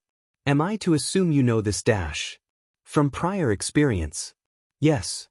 Hitsugaya's tone was curt, and he laced his fingers together with all the poise of a well-polished businessman prepared to end a set of fruitless negotiations. But Aizawa's expression, far from becoming sour considering the harshness of the teenager's tone, inexplicably relaxed into concern and quiet understanding. A sort of sadness invaded his tired features. "Make sure to see Recovery Girl during lunch then, just to have her confirm that you're clear." Whatever Hitsugaya had been expecting, it wasn't that. The ease with which Aizawa had dropped the issue caught him off guard, leaving a strange sort of confused vulnerability on the white-haired boy's face, as if he wasn't used to being treated with such trust. But almost as quickly as it had come, the flash of human vulnerability faded back into the blank mask of emotionless apathy. "I will." After that, class continued on as usual. Aizawa took about 15 minutes to explain that the upcoming internships were serious business, and that the students would soon be receiving lists of the various hero agencies where they could undergo their field training. This, of course, left the class in a tizzy, with everyone excitedly chattering on about what they expected to get out of their field training. Hitsugaya, from his seat at the very back of the room, listened with mild interest, wondering if he would be able to use that time to better search for people with dimension-warping quirks. If not, then he wasn't really interested in the extra effort required. And then some guy with an obnoxiously loud voice and a swoop of spiked yellow hair walked in, trading spots with Izuku, who rolled back into his yellow sleeping bag and flopped out the door. The students all pulled out notebooks and pencils, looking expectantly up at the teacher in their midst as he began writing on the board. Toshiro had to stifle a groan of resignation. English. They were learning English. This was almost unfair to the poor kids. Shinigami, as literal human souls, had the unique ability to speak, read, and write in almost every language due to the innate human ability to communicate. And Hitsugaya was especially practiced in European languages, having patrolled there many times as a seated officer in the 10th Division. And in addition to that, if the students were actually studying high school level material, then he'd be light years ahead of them in anything with a practical application, like math, science, or languages. His advanced Kido theory course at the Shirnu Academy had taught him how to apply physics and calculate multivariable calculus functions in seconds, and the basic healing Kido class had been fraught with chemical mixtures for antidotes and complex biological concepts to evaluate cellular reconstruction. That being said, his highly analytical brain had utterly fallen short in any sort of subjective course, such as Japanese literature, or any of the art classes Shirnu Academy had required as electives. He could deal well enough with political nuance and language, but when it came to stupid commentary on the human condition, not a chance. He didn't have the patience. So as he watched the loud blonde man carefully go over the uses of the gerund, he opened one of his notebooks and started writing down everything he knew about the dimension he was trapped in, carefully cataloging the information in his neat handwriting. He needed some way to access a database of all the criminals caught using their quirks in public in the past few weeks to truly start making headway, but accessing that kind of data would likely be difficult, and he knew he didn't have enough experience with computer to hack for that kind of data. Frowning, he kept writing, Hyorinmur humming in the back of head. Slowly, nascent plan began to form in the back of head, but it required a hell of a lot of acting to pull off, and he wasn't exactly the best at hiding his true emotions. His skin itched, the same wrist that had been so problematic and scaly last night, and he glanced down in consternation to see that his tension had caused whatever that little trigger was to be pulled, allowing the patch of scales to spread across his skin again. This time the scales had covered his knuckles and fingers, his nails turning cold and white and pointed, protruding from his fingertips like claws. This time the itch had also spread across his back, and as he felt the skin there ripple into scales, a sort of twisting, pulling sensation stretched the taut muscle of his back. He froze, then took a deep breath and relaxed the strange, not-quite muscle that had triggered the change, watching with trepidation as his skin once again cleared of any reptilian armor. Then, once he was absolutely sure he'd seen it, he turned back to his notes. And with a sudden, slightly terrifying apprehension, he wrote down the only thing that would explain his sudden change. Am I developing a quirk? The first day had passed quickly and quietly. The teachers, knowing just how new to the school that he was, refrained from calling on him, and it appeared that all the teachers and school staff had been informed that he had been given special permission to carry Hyorinmur around. And the students in the class seemed quiet around him as well, though whether that was a byproduct of his inclusion or because they were decent kids who remained quiet for their teachers, he didn't know. But slowly the classes slid by, English followed by math, which was then followed by Japanese literature. And then, around noon, they were released for 1 hour to eat lunch. Toshiro split off from the group of chattering students, slipping away to go see Recovery Girl, as Izuku had told him to do. She was noticeably unhappy that he wasn't walking around on crutches, but when she agreed to change the bandaging, her expression changed. Just as Hitsugaya expected, the wound had long since faded to a thin pink scar on his thigh, completely healed. It seemed Recovery Girl was surprised by this. But after some careful examination, she had to agree that the wound was fully healed and gave him the clear to abandon both the crutches and the bandaging. Then she kept him a few moments more, gently asking after how he'd slept the previous night or if anything in UA was confusing him. He'd had to fight to stop himself from scowling, but he knew that the stifled grimace hadn't been missed. What made everything worse was that his annoyance at being treated like glass seemed to feed into the PTSD diagnosis in an endless loop. So he tried his best to be polite, sitting still as she checked the wound on his head as well, and had been released only 20 minutes into the lunch PRD, only in a slightly bad mood. He carefully made his way to the large cafeteria he'd eaten breakfast in, trying to blend in as well as he could, but it seemed that everyone he made eye contact with already knew him. Several girls squealed faintly as he passed, boys staring openly, mixed admiration and apprehension in their eyes. He had to grind his teeth together to keep himself from snapping, the open gawking so terribly reminiscent to the Shirnu Academy that he wanted to punch something. But then there was a voice behind him, both calm and cold at once. Hitsugaya-san. Toshiro glanced over his shoulder, tray in his hands, to see the heterochromatic kid he'd knocked out of the Hollow's path at the weird tournament thing nearly a week ago standing there, hands in his pockets. Instinctively, Hitsugaya tensed, analyzing the other boy's posture, relaxed, but anxious, with shuffling feet that belied some kind of nervousness. Slowly, gaze flickering to his new classmate's face, Toshiro understood that the kid was nervous. And then, almost immediately afterwards, he realized that he hadn't yet responded when he was obviously meant to. Yes? He asked belatedly, still on the natural alert that came with years of near-death experiences. The heterochromatic kid took a deep breath. My name is Todoroki Shudo. The boy started off a little shaky, but his calm composure quickly won out, smoothing his fluctuating tone, and then the kid bowed. You saved my life last week, from the huge monster. I wanted to thank you. You were hurt because of me. Toshiro stared at him incredulously for a moment, mouth hanging open. He'd never had a human thank him for saving their life before, and only rarely had Shinigami ever done the same. But then his captain's persona took over, years of experience smoothing his face into unruffled serenity. I was hurt because of my own carelessness, Todoroki-san, Toshiro said after a moment, his expression still very blank. You have absolutely nothing to thank me for.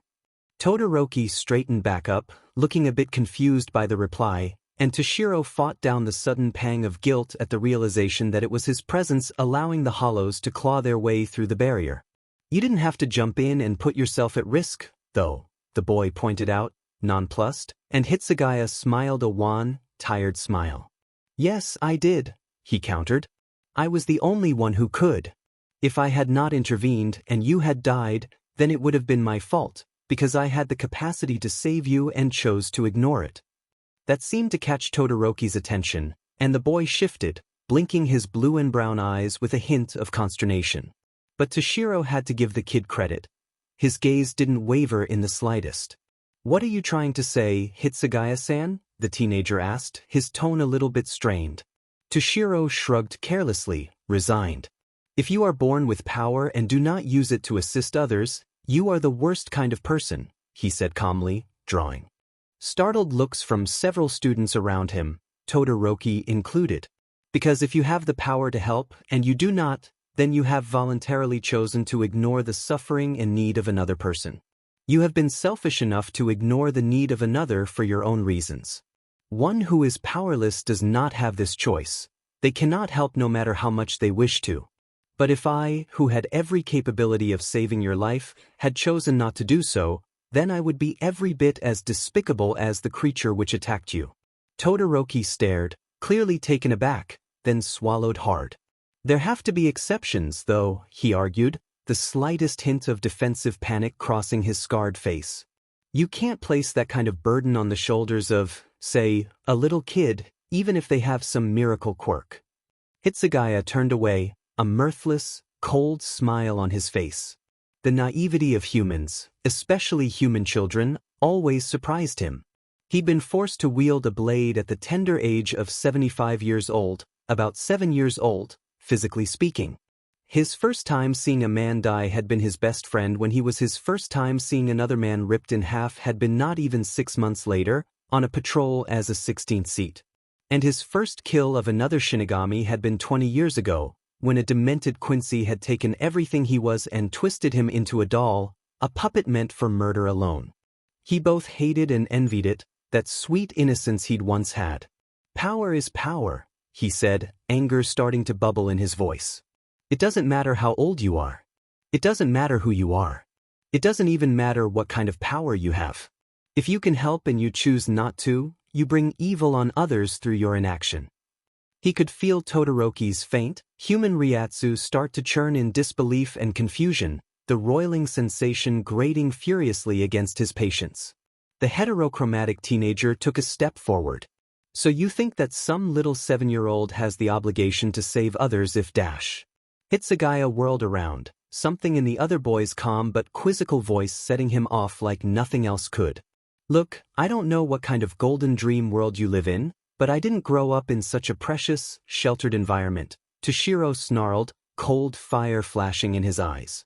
But if that 7-year-old has the mental capability to handle the situation and the ability to do so, then yes.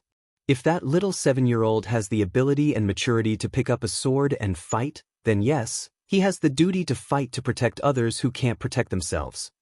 Todoroki's expression was priceless, and Toshiro stiffened when he realized the cafeteria was utterly silent, watching them.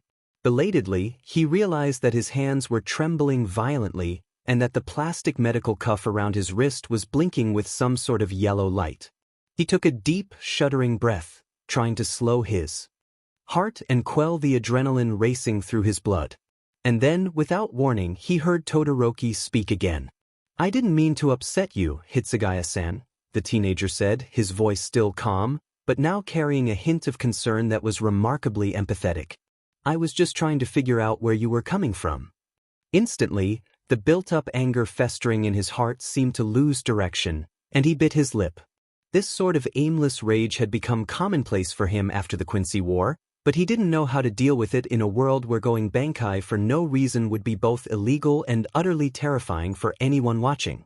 His skin itched, his back and neck now the main areas where the itch was worst, and he cursed ferociously as his anger smoldered, further heated up by the incessant itching reaction to the weird spiritual energy hanging around the Midoriya kid and All Might. Carefully, he tried to relax that weird, not quite muscle, trying to calm the itching, and after a few tries was gratified to feel the strange sensation disappear. The small success calmed him somewhat, making the directionless rage containable for the time being. Yeah, and suddenly Toshiro had no idea why he was so angry. This boy was 15. Sure, their psychological and physical ages were the same, but Hitsugaya had been through a series of events far beyond a child's capacity. How on earth could he expect a 15-year-old to possibly understand precisely how jaded and tired that war could make someone? I was being unfair to you, Toshiro admitted then, fighting his pride to get the words out. I'm sorry.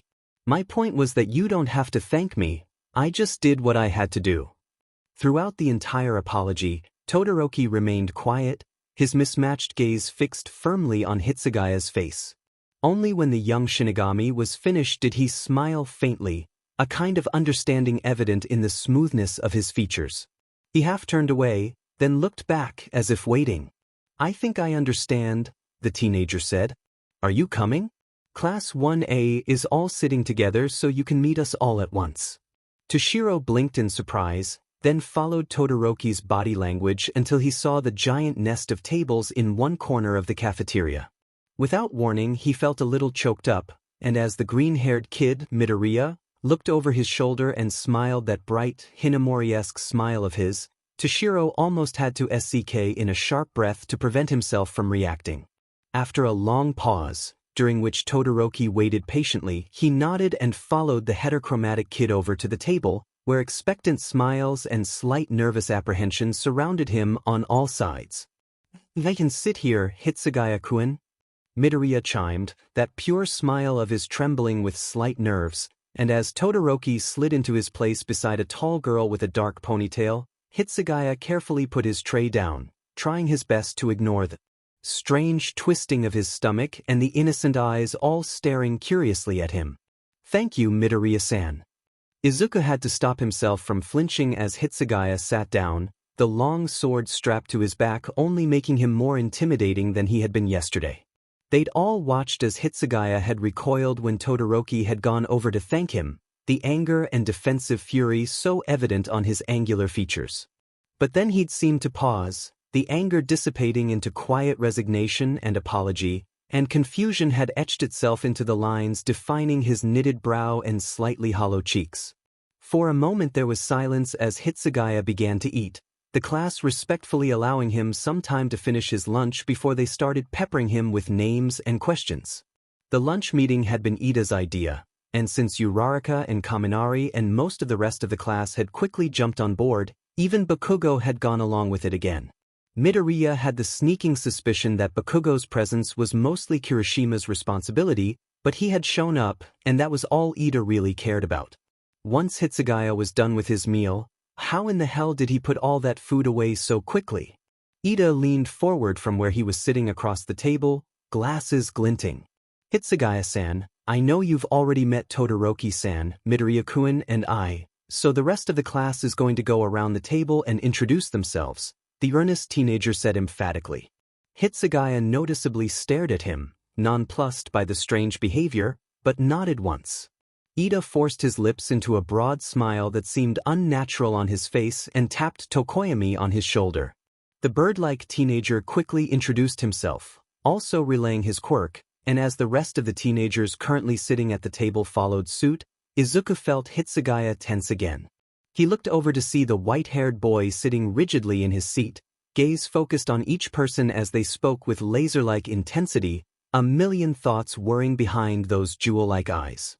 His heart squeezed, remembering what Aizawa-sensei had said about the white-haired teenager with painful clarity.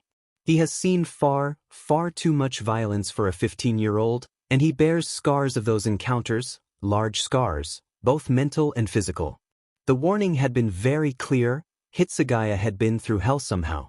And he'd been messed up in the head by whatever he'd been through. Izuku could definitely believe it. Every time someone moved even a little too quickly, Hitsugaya's striking green eyes flickered across the table to them, and there was a slight shiver, like he was suppressing some violent reflex.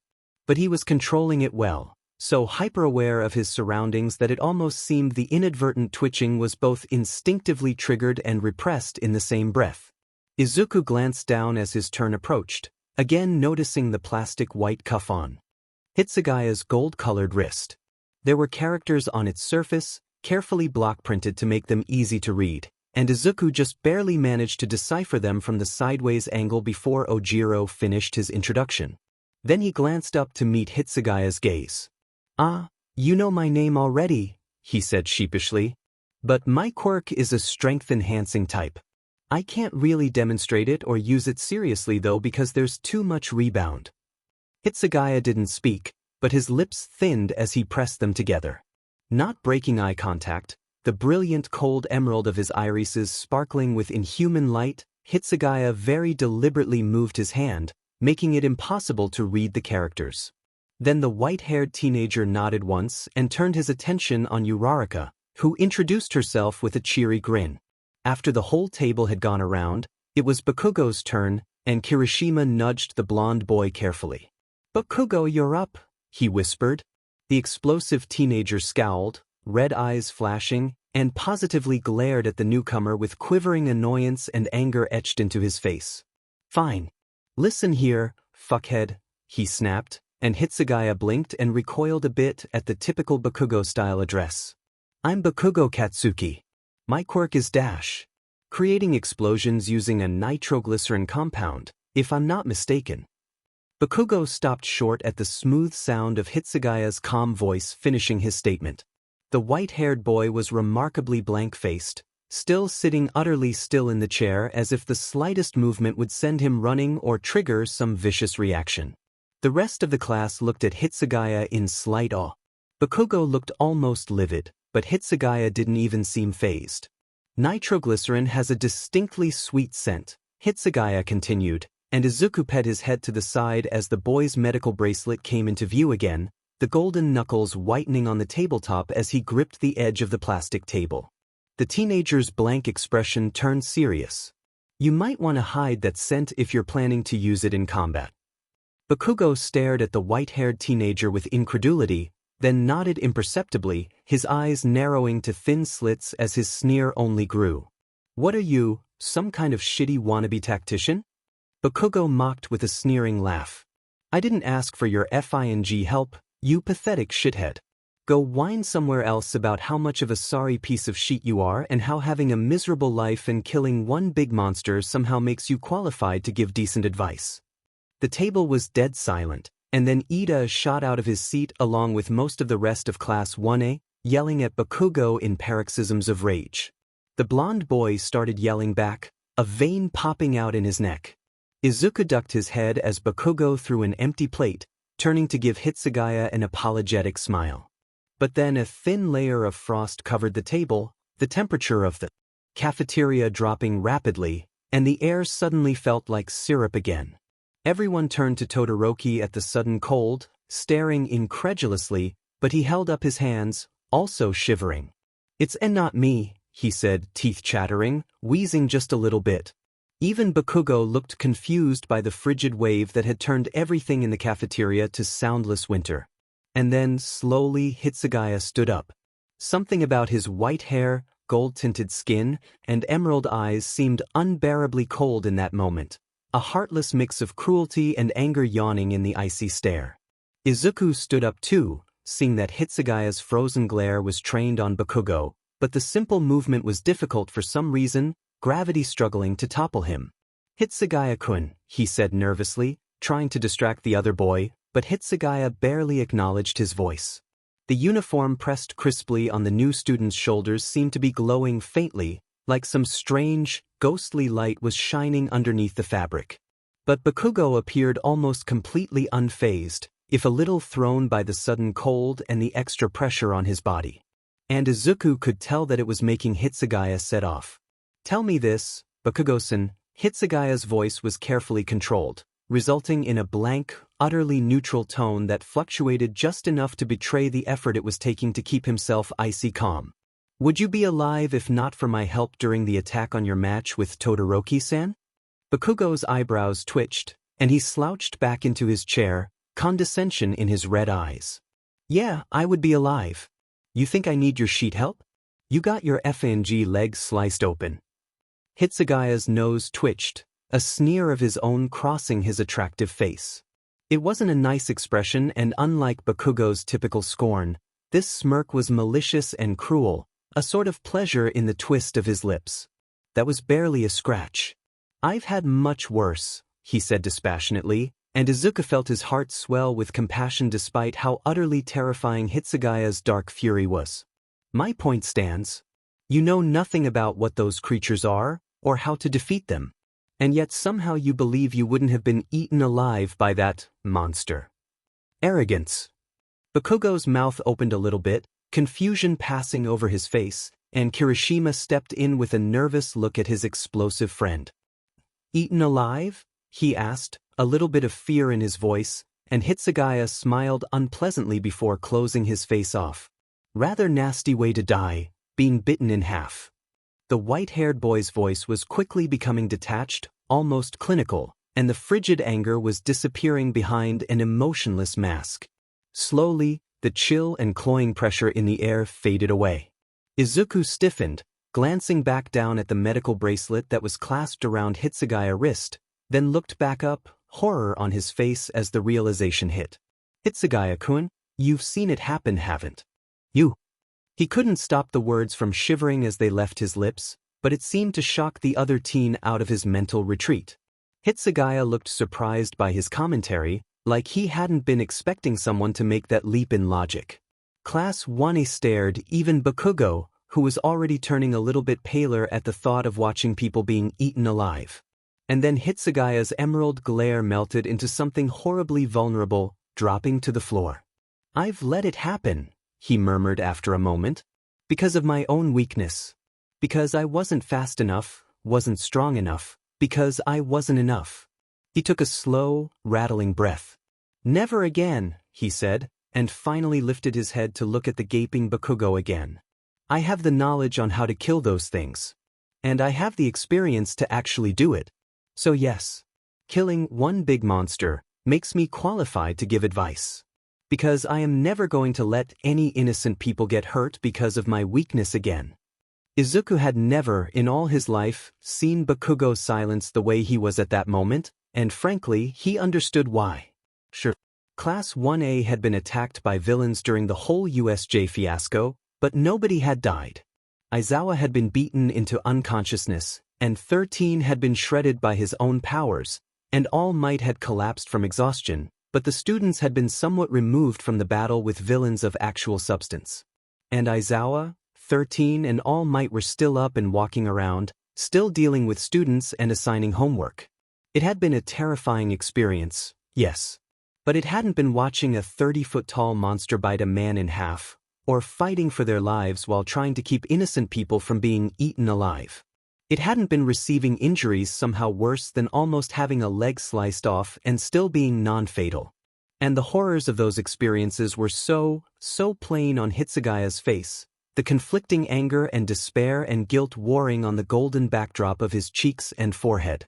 Without realizing it, Izuku took a half-step forward, inching a little bit closer to his new classmate, and gently put a hand on his shoulder, careful that he made enough movement to let the boy know what was going on. Hitsugaya tensed at the contact, then turned that vivid green stare on him, that horrible guilty rage still smoldering in his eyes. Izuku swallowed hard, a bit nervous, but he steeled himself as best as he could. I know you think that it's just duty that forces some people to help others. I was listening when you were talking to Todoroki-kun, he started a little anxiously, trying not to stutter under the intensity of that gaze. But you still had a choice, didn't you? You could have been selfish and run away, but you didn't. Hitsugaya blinked once, his hands curling into fists at his side, and shook his head. Stop it, he commanded, his voice trembling. There was no choice. For me. Izuku nodded shakily and smiled, finally finding a way to get to the point he was trying to make. That's because you're a good person, he said earnestly. Because even if you weren't enough, not yet, then you were at least something. You at least could do something. There was a short silence while the white-haired teenager thought that over, and then something nameless glinted on his face and he turned away with a bitter laugh. Izuku could feel him shaking even with just the small touch on the other teen's shoulder, and as the label on the bracelet drifted across his mind again, he gathered a second spike of courage. Hitsugaya, I don't think you can blame yourself for trying, or failing, to save people when the pros weren't around, he said quietly, and watched as the bitter smile on Hitsugaya's golden face spread into a strange sort of cynical grimace, like he was biting back an even greater sense of guilt. His shoulders rounded, the perfect posture he'd so effortlessly displayed suddenly crumbling. His hands came up to cover his face, and he stayed hunched over for a moment. But then he straightened back up, the cold, mildly polite composure settling over his comely features, and quirked the corner of his mouth up in what was almost, though perfunctory, a smile at Izuku. Thank you, Midoriya-san, he replied graciously, and as Izuku felt his lips curl helplessly upward in response, the coldness of Hitsugaya's neutral face melted into a more pleasant coolness, a hint of nostalgia present there. His body language unwound fractionally, eyebrows drawing up his forehead just a hair. But even that little bit was enough to hint at the boy beneath the cold scowl and piercing glare, and Izuku couldn't help but turn a little bit pink as he realized that he had inadvertently caused that reaction. You smile a lot, Hitsugaya noticed, the quirking of his lips hinting that with another little push the current twitch could break into a full, if small, smile. Izuku turned from slightly pink to full-on red, heat rising to his cheeks. Sorry, it's a little bit of a reflex? He tried not to cringe at the way his voice squeaked on the final note, but luckily Hitsugaya just waited patiently for him to finish, still just a tad softer around the edges. The white-haired boy's cold glare became a bit far away. Don't apologize, he rebuked gently, gaze dropping. You just remind me of someone I once knew. Izuku pet his head to the side, blinking owlishly, and without really thinking the situation over, he opened his mouth. What you mean you once knew someone? He asked, puzzled. Hitsugaya's softness became tinged with melancholy. The person she once was died. His voice was quiet, cracked with sorrow. The girl she became afterward couldn't smile like that ever again. And least of all could she smile like that at me. I'm still questioning why. Izuku went a terrifying shade of gray, suddenly feeling horrible. That he'd triggered such a bad memory, but Hitsugaya chose exactly moment to speak again. Don't lose your ability to smile, Midoriya-san, he requested plainly, the slight tremor in his voice betraying the importance of this wish, and Izuku stiffened in surprise. Then he smiled again, as widely as he could. I won't, he promised, completely certain of his choice. He wanted to be a hero that smiled, one that would inspire reassurance and hope in people suffering because of natural disasters or villains. So if he lost that ability, he'd lose that dream. And after everything All Might had given him, he couldn't afford that. But when he saw the twitching of Hitsugaya's lips twist up and settle, the faint smile finally present on that golden face, somehow it felt like that dream was a lot closer than he thought. It wasn't fair. Or at least that's what Ida said. Several times. Each more upset than the last, a strange dark despondence invading his entire personality. Izuku would have almost been amused if he didn't know that anything Ida did had to be in complete earnest. But, to be honest, it was rather refreshing to have a new competitor for the top student slot in nearly every class. Even Yaoyorozu acknowledged that she was oddly happy with the new competition. And for his part, Hitsugaya didn't flaunt it. He was perfectly happy to receive his flawless grades in math, chemistry, biology, and English, perfect grades in English. How in the hell did he do that? Whoever invented that language lacked all common sense, without making a big deal out of it. And then, a week after Hitsugaya had joined the class, everyone got back the essay that Cementos had assigned them in Japanese literature. There were a few explosions of tears from Ishido and Kaminari, as had become rather standard, as well as a rare sigh of disappointment from Yaoyorozu. You only lost 2 points, Yamamoto-chan. Come on. But as soon as the bell for lunch rang, they all stayed back to compare essay scores, even Kaminari, who had somehow scored a Midoriya-kun. What was your score? Ida's voice was light, though it felt a little strained, and Izuku felt a pang of sympathy when he remembered the horrible phone call Ida had received 2 days after the UA Sports Festival. Izuku held up his paper with a sheepish grin. I got a 95. He showed the other boy his paper, a bit flushed. I forgot to put in 3 quotes and lost 5 points. Ida's glasses glimmered with earnest understanding, pointing his hands about like a robot. Ah, that's a terribly silly mistake for a quality paper, Midoriya-kun, he commiserated. I must say I did better. I received a perfect score on my essay. Izuku felt his heart jump a bit at the actual satisfaction on his friend's face, happy that the good grade had put at least a little bit of joy back into his friend's heart. And then he saw Hitsugaya standing off to the side, flipping through the paper he'd written with quick, frustrated motions. The white shoe was tapping against the floor, a tiny tick Izuku had noticed that tended to appear when he was getting annoyed. Careful not to draw attention to himself or the obviously irritated Hitsugaya, he slipped away from the others. Hitsugaya-kun, is everything okay? He asked, trying to keep his voice down. Hitsugaya glanced up with a jerk, startled to the point of actually flinching back, and Izuku had to swallow a gasp of pity. Hitsugaya didn't seem like the type who would appreciate pity. The quiet teenager regarded him for a minute, then let out a huge breath, his cheeks puffing out and his eyebrows knitting together to create a kittenish annoyance that almost made Izuku laugh. Then he grudgingly handed Izuku the paper he'd written. There were red marks. A lot of them. And when Izuku flipped the pages back to look at the front, a large red 73 was staring back at him. He blinked in absolute shock, not expecting the near genius to do so comparatively poor on any assignment. Then he shifted his gaze up to meet the white-haired boy's piercing, slightly terrifying glare, only to see that Hitsugaya's perfect posture had slouched a bit and he'd looked away. A faint, rosy tinge stained the mysterious teenager's cheeks. He's embarrassed. Oh goodness, how do I handle this? He took a moment to analyze the argument that Hitsugaya had written, and he pet an eyebrow. Your paper isn't actually too bad, you just didn't explain yourself well enough. Hitsugaya frowned then, the rosy tinge still flushing his cheeks, but he straightened up and met Izuku's gaze. How so? He asked, a bit warily. Izuku tapped the beginning of the 3rd paragraph, which Cementos-sensei had circled widely. Like here, look. I don't know how you managed to connect the woman's death to the garden. I mean, I made the connection in my essay too, so I know how, but you just equate them.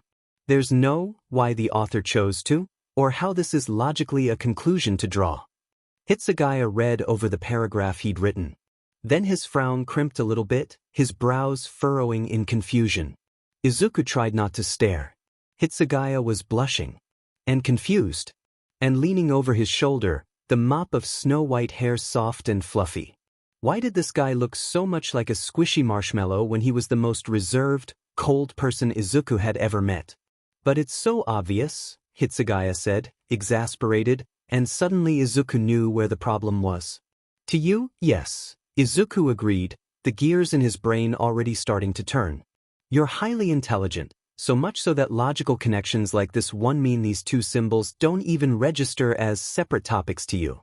But that means that you operate on a psychological expectation that the rest of the world can see these same kinds of connections, and therefore you don't have the subconscious need to explain this sort of link.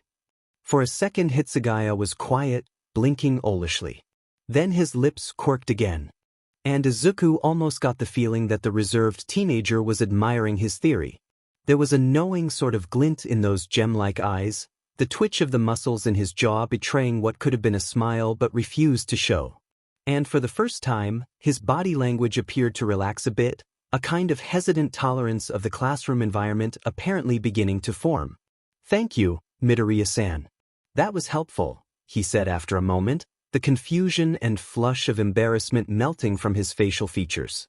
Izuku went a bit pink himself, suddenly feeling like Hitsugaya had been the one to teach him something and not the other way around. Don't mention it," he squeaked, and Hitsugaya just gave him that same patient, slightly approving look, then took his essay back and put it in his messenger bag. The white-haired teen then quietly slipped out the door by himself. Uraraka and Ida bounced up behind Izuku, watching as Hitsugaya ghosted away, the long, sheathed sword on his back still riding comfortably between his shoulder blades.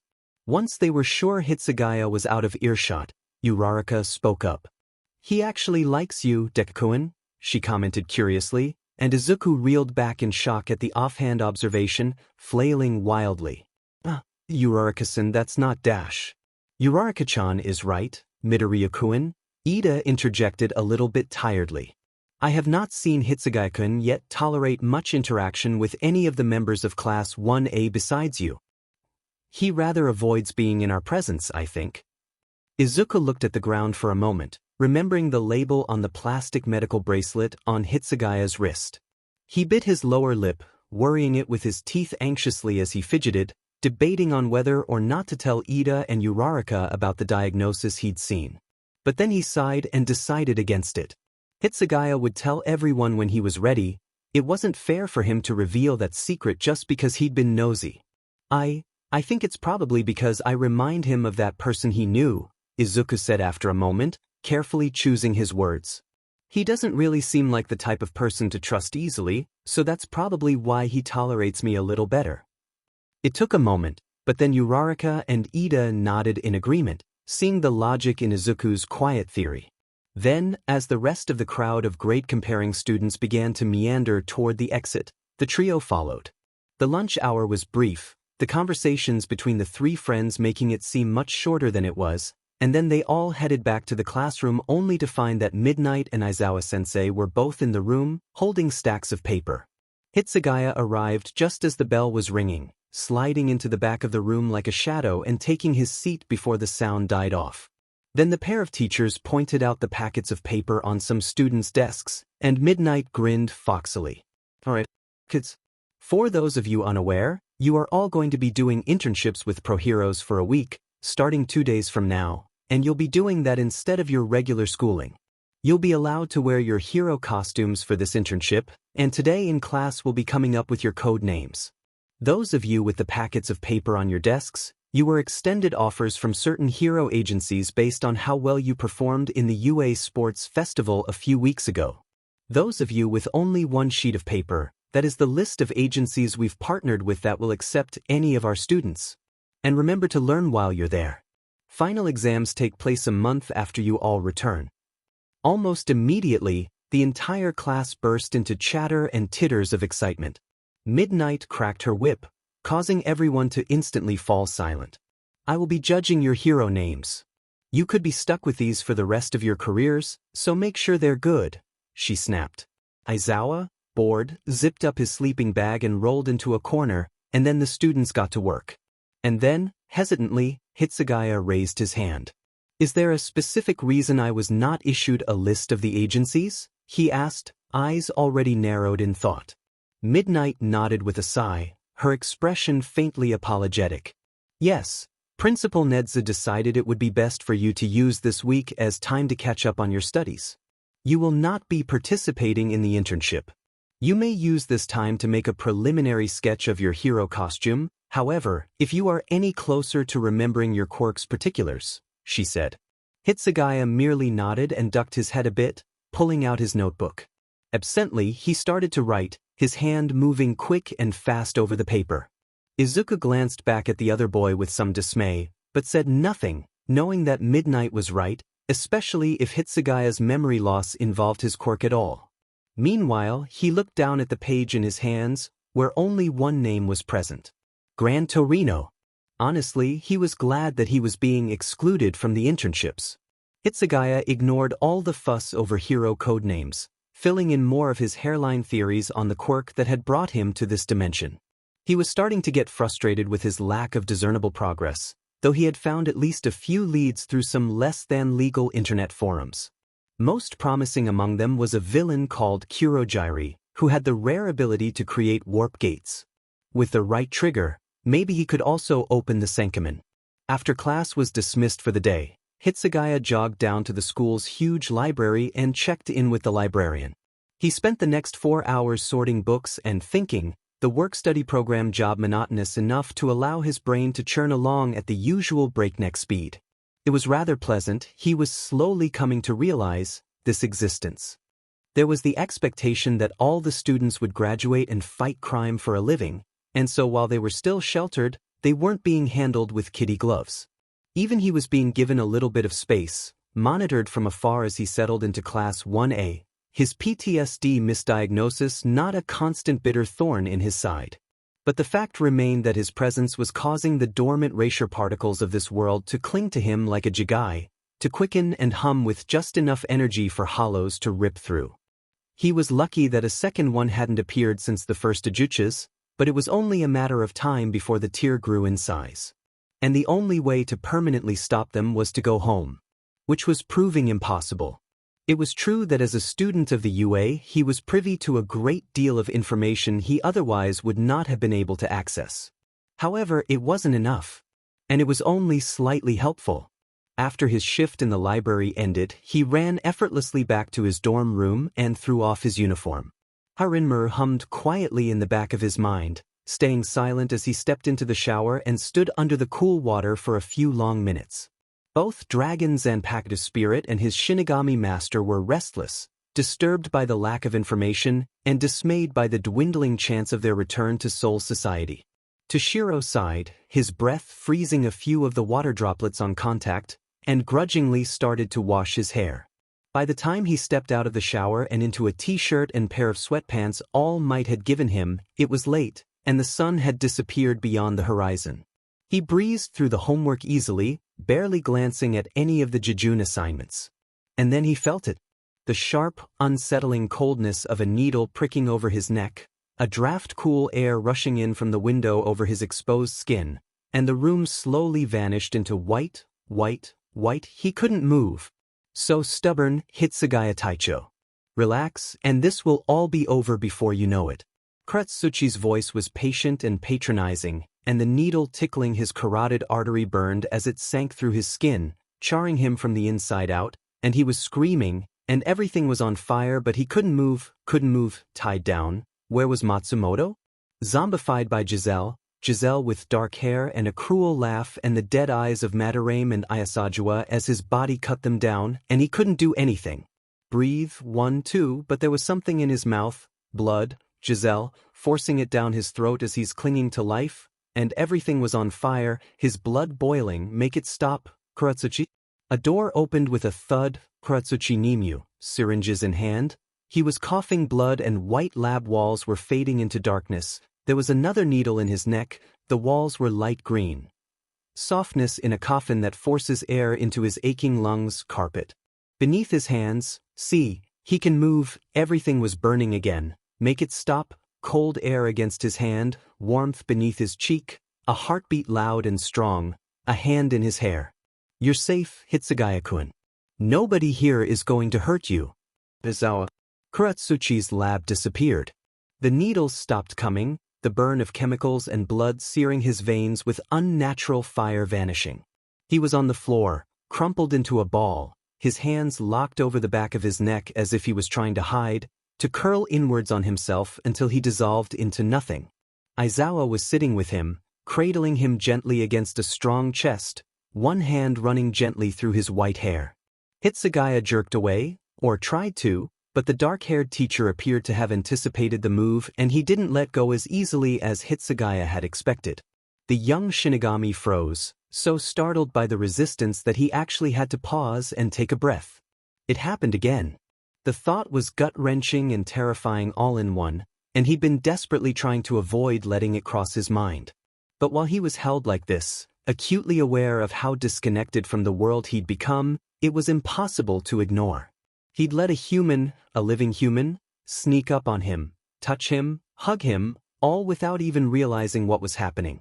He'd become so lost in the horror of his memories that he'd ceased to comprehend what was going on in the present.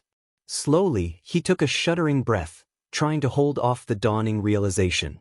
If he'd been in Siriidii when this happened, fighting a hollow, commanding troops, even conducting a training exercise, this episode could have been the cause of someone's death. Hyorinmaru stirred in the back of his mind, the icy coils of the dragon's silver-blue body shifting as the powerful, wise creature reared his head. Running from your fears only causes them to grow deeper roots, little one. The dragon's voice was soft like a fine drizzle of rain, knowing that his master and partner's crumbling ability to deny his reality was painful enough without a massive ice dragon saying, "I told you so." And this particular weed has had 20 years to grow and take root in your soul. I'm not. His voice cracked, splitting into an embarrassingly pitchy high note, and Izawa let out a sigh of both resignation and no little concern. You don't have to pretend that you're okay, kid, he said gruffly, a sort of dreary wisdom in his eyes. I've seen a lot of heroes twice your age functioning only half as well with severe PTSD. Hitsugaya felt fire surge through his mind, uncontrollable anger melting his icy reserve into faint glassy shards, and he lashed out in the only way he knew how, shoving at Izawa violently. But the man had expected that as well, and suddenly Hitsugaya found a couple of stiff bands of metal woven into bandages snap snugly about his wrists, pinning him. The sudden restraints were too much, and as Hitsugaya started kicking and thrashing about, the metallic bandages caught his ankles and shoulders too, binding him tightly. I don't have any sort of mental disability, you pathetic, weak-minded scrap of dash. PTSD isn't a mental disability, Hitsugaya-kun. Izawa's voice was still completely calm. Unbelievable.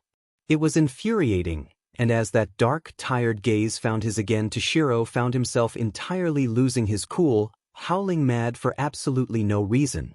He kept struggling, finding it increasingly difficult to refrain from displaying his Shinigami strength and tearing through the thin metal like paper. And Izawa, the bee, just kept him close, ignoring the way his pinned hands were repeatedly beating against the broad chest holding him prisoner. And the teacher's calm, patient expression never changed, never once turning upset or annoyed no matter how Toshiro yelled or struggled, all of the hurtful, cold things rolling from the young captain's tongue ignored so easily that it seemed he wasn't even hearing them. But after 30 minutes of fruitless yelling and screaming, Hitsugaya went still, his chest heaving, his throat sore from the constant string of nasty expletives. And Izawa still sat there, his expression calm, his scraggly dark hair pulled back in a messy low ponytail. Hitsugaya closed his eyes, swallowing the numb ache in his chest with a lot of difficulty. He could still hear Izawa's heartbeat beneath his ear, the sound strangely grounding. A lot of trauma patients get angry very easily. Izawa's voice was neutral, almost conversational, and that strange aimlessness made Toshiro pause, still choking back the rising tide of boiling emotion in his chest. The teacher then glanced down, And Toshiro said in a shaky breath. There was no pity in those dark eyes, only sorrow and understanding. They want other people to be mad at them, Izuku said, the gruffness of his tone gentling just a little bit. They feel so terribly guilty that they want the entire world to hate them so that they feel like they're getting what they deserve. It was like he'd been kicked in the chest, and he stared up at the human man who had somehow cut right to his core in one single sentence. He couldn't breathe. It took a minute for him to muster up the strength to speak, but when he did his words were faint, incredulous. "It was my fault," he whispered, and Izuku raised an eyebrow at him, that same look of sorrow and understanding in the grim, stubbly lines around his mouth. "Did you willingly choose to cause or participate in whatever event you're feeling guilty for? Did you have any control over the situation at all?" he asked gently, and Hitsugaya, after a moment's thought, shook his head with a hint of desperation. He could feel the swell of emotion starting to break, starting to surge through his defenses, and he needed control back before everything came crashing down around his head like ice dominoes. "That's not what you can't blame yourself for. Things you can't control, Hitsugaya-kun," Izuku scolded lightly, and then he pulled the metal bandages off Hitsugaya's ankles, wrists, and shoulders in order to push the teenager back. He put his hands on Toshiro's shoulders, looking at him sternly. "It's not your fault, kiddo," he told the young Shinigami firmly. "It's not your fault. First it was one droplet. Then two, a pair leaking over the top wall of the dam stretched to the breaking point. And then with a third, enough stony resolve had eroded away that the dam cracked and burst in a spectacular shower of salt water. And Toshiro buckled, burying his face in his hands, shoulders shaking violently as he struggled vainly to keep his eyes dry. Izuku reached out and carefully took him, pulling him into a second hug. Toshiro hung there limply, his face hiding in his teacher's shoulder, hiccuping erratically as the tears kept coming. And then Izuku smiled a little bit, ruffling his student's pure snow-colored hair. "If you need to cry now, I will not see anything," he murmured softly.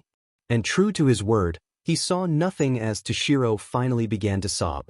It didn't take nearly as long for Hitsugaya to cry through his grief as it had taken him to rage through his anger, but it was twice as draining.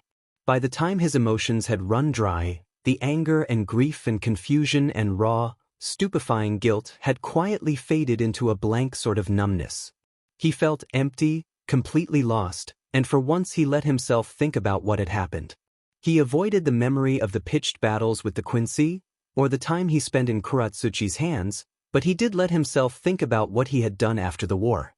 He'd done a lot of motivational, positive things for the destroyed Swordsman. The 10th Division had been the first division to once again be fully operational, and he'd volunteered a lot of his own time to help rebuild the 6th, 5th, and 13th Divisions. He'd fronted the effort to reconstruct Central 46, carefully laying the framework which would allow scribes and learned men from the Rukangai to be elected into the ranks of a subcommittee designed to help balance the heavy-handed noble influence in the government. He'd made the 10th Division the most efficient in Swordsman, taking on hundreds of patrols a month and successfully completing all of them. He'd even begun offering personal training sessions with his seated officers and the unseated Shinigami that his higher ranks recommended for development. It had eaten into his free time and caused him to lose several hours of sleep a week, but it had boosted the morale in his division to an all-time high. And he'd never given himself the time to think about the horrors he'd experienced. He'd never allowed himself the few moments he needed to look in the mirror and face the ghosts of the 11th Division haunting him. He'd exhausted himself day after day to avoid seeing Giselle's eerie face in his dreams, and to keep him moving, keep his defenses perfect so that war would never happen again. But here, in this new world where he couldn't do useful things forever and people would question it if he only let himself sleep 5 hours a night, he didn't have those distractions. There weren't any excuses for jumping a mile when people snuck up on him, or easy, paperwork-related explanations for the aimless fury that sometimes consumed him whole. He couldn't lash out at people here and brush it off as a captain's prerogative. And the cause of it all was finally starting to sink in. "You have to admit it to yourself before you can start to fight it, little one," Hyo Rinmaru said gently, his presence quiet. Hitsugaya took a deep breath, still shaky, and pulled carefully out of Izuku's hold. The dark-haired teacher let him, still watching him cautiously. Absently, Toshiro realized that the light on his medical cuff, which had been blinking red, had now shut off. "Thank you, Aizawa-sensei," he whispered hoarsely, acutely aware of the redness of his eyes. Shame boiled in his cheeks, and he ducked his head. "I apologize for dash." "No." A calloused hand cupped his chin, forcing his head up so that he was staring directly into Aizawa's stern glare. "You will not apologize for this," he repeated stiffly. "PTSD is not something you apologize for. It is not something you feel shame for. It means you went through an awful, terrifying event and were strong enough to survive it. You are not weak, master. I would not give my loyalty to a weakling. Own this and destroy it head-on." Toshiro felt some thin pain of glassy pride crack in his heart, and with a tremendous amount of effort, he finally overcame the furious despair just long enough to speak. "I really have it, don't I?" he whispered, knuckles going white on his knees. Aizawa let out a long-suffering sigh. "Yeah, kid, you do," he said, a little gruff but still obviously concerned. "The psychiatrist that diagnosed you was positive once you started having flashbacks and losing touch with reality, but he also did point out that a lot of the anger you seem to feel is probably a symptom of your PTSD, along with the difficulty you seem to experience while controlling your anger or other strong emotions. Feeling extreme guilt especially is a part of it as well." A hollow laugh left Hitsugaya's mouth. Not his fault? Shouldn't apologize? Suffering from PTSD was one of the many things that captains shouldn't do. That captains couldn't do, because the 13 captains of the Godii 13 were pillars of unyielding strength that would never give up Siriidii until they were taking their last breath. But he didn't say anything to Aizawa about his position. The dark-haired teacher didn't need to know about Siriidii, or Shinigami, or the Godii because here, in this world, he could take the time to fight his way through the flashbacks on his own, while he was searching for the one person who could cross dimensions and take him home. He didn't have any distractions here. And that meant he would be forced to face the terror he'd been running from. He took another deep breath and glanced down at the medical band on his wrist, glaring at the characters there with narrowed emerald eyes. "Ailment, severe PTSD. Not for long, it's not," he growled under his breath. And then as he followed his student's gaze, Aizawa smiled a real smile, a hint of pride flickering across his face. Then the pro-hero paused and took a slow breath, that smile growing wider. It had been the first time Hitsugaya had called him Aizawa-sensei. The week of the internships was incredible. Except for initial first day, where Gran Torino had acted like a senile old man just to drive the message through Izuku's head, "You are not all might." Izuku was learning a lot. He'd already developed full cowl, and though the technique packed a bit of punch, it would need practice for him to eventually achieve that 100% power level that All Might seemed to output effortlessly. Gran Torino had been extremely helpful, even going as far as to feed him lots of taiyaki and bring him over to a friend's agency to search for crime themselves. But as they were on the train, passing through Hosu, disaster struck. A villain shot through the metal wall of the train car with such intensity that the train caved in, and Gran Torino had to spring into action. He'd been warned to stay in the train, of course, but when the realization that Nomus were attack finally hit, the only person Izuku could think of was Ida. Earnest, straight-laced Ida, whose elder brother had nearly been killed in Hosu by the deranged hero killer, Stain. And suddenly everything made a lot of sense, and he'd leapt from the train car, sprinting for the heart of the chaos. The center of the Hosu district was in flames, the screams of the beast-like Nomus echoing violently in the air, and as he'd watched he saw a pillar of fire erupt from some point the distance. Endeavor, the flame hero. There was no way the hero killer would be there, as there would undoubtedly be too much going on for the serial killer to drag his victims off. Ida wouldn't have gone there. And so Izuku hadn't either, running at full tilt past alleyways until he'd seen a long, jagged blade poised at Ida's throat, and before he'd even known what he was doing he'd leapt, green lightning flickering around his body, full cowl searing his muscles with energy. He'd been nicked with the blade, and then Todoroki had showed up, responding to his distress call on his phone just in time to prevent Ida's death again. And they'd fought. They'd fought like hell, pushing through pain and terror alike until the hero killer was unconscious, sprawled on the ice spreading up the side of the buildings. And then Endeavor and Gran Torino were there, with several other heroes and sidekicks, and Native was carrying him piggyback style because his calf had been slashed and he could barely put any weight at all on it after that last. And the hero killer had been caught, arrested, and that was that. But as they were walking toward the hospital, they turned a corner and saw the sprawled form of a winged Nomu in the street, its eyes frozen open in death. Both of its wings had been severed from its dark body, the brain protruding from its head split apart, the neck slashed through. Dark blood covered the street, pooling on the tarmac and trickling toward a nearby storm grate. Izuku felt his stomach lurch wildly, and as both of his hands shot to his mouth in an effort to prevent himself from throwing up, he heard Ida start puking behind him. Endeavor took a few steps forward, kneeling in a dry spot beside the dead, humanoid creature with narrow blue eyes, and then stood back up and looked around. "This blood is fresh. Whoever killed this villain is close by," he growled. "On your guard. I don't think we're meant any harm, but these are expert wounds." One of the sidekicks stiffened in no slight alarm as Native and the two heroes helping Ida and Todoroki, the younger Todoroki, slid into place in the center of the ring. "Endeavor-san, what exactly do you mean by that?" he asked. The flame hero grunted. "Look closely. The wings were both cut off, to prevent escape. And then the next two blows are both meant for a quick, nearly painless kill.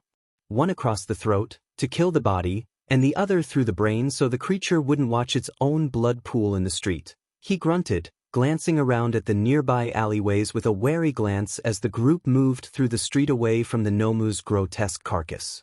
And all of this was done without visible signs of struggle from the creature, a creature which we had a great deal of trouble with.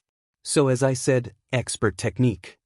Izuku stared back at the limp body of the thing in the road, Endeavor's analysis nearly flawless in his ears. It was almost too perfect, the execution of the once-human monstrosity, and while the sight made him sick, he was slowly starting to understand that whomever had killed the Nomu, they tried to make it quick. Whoever they weren't like the hero killer, Stain, because for all his preaching he'd still left Ida's brother to suffer and bleed out.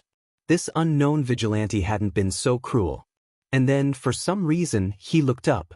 Perhaps it was the whisper of unseasonably cold wind on the back of his neck, or the slight pressure on his temples that triggered the move, but either way, for some reason he looked. And the moonlight caught against a gleaming arc of silvery metal, illuminating snow-like strands of icy hair with silver light. Sitting on top of the office building just next to the fallen Nomu was a wan-looking teenager with an unsheathed katana of unusual length in his pale gold hand, a grieving expression on his shadowed face.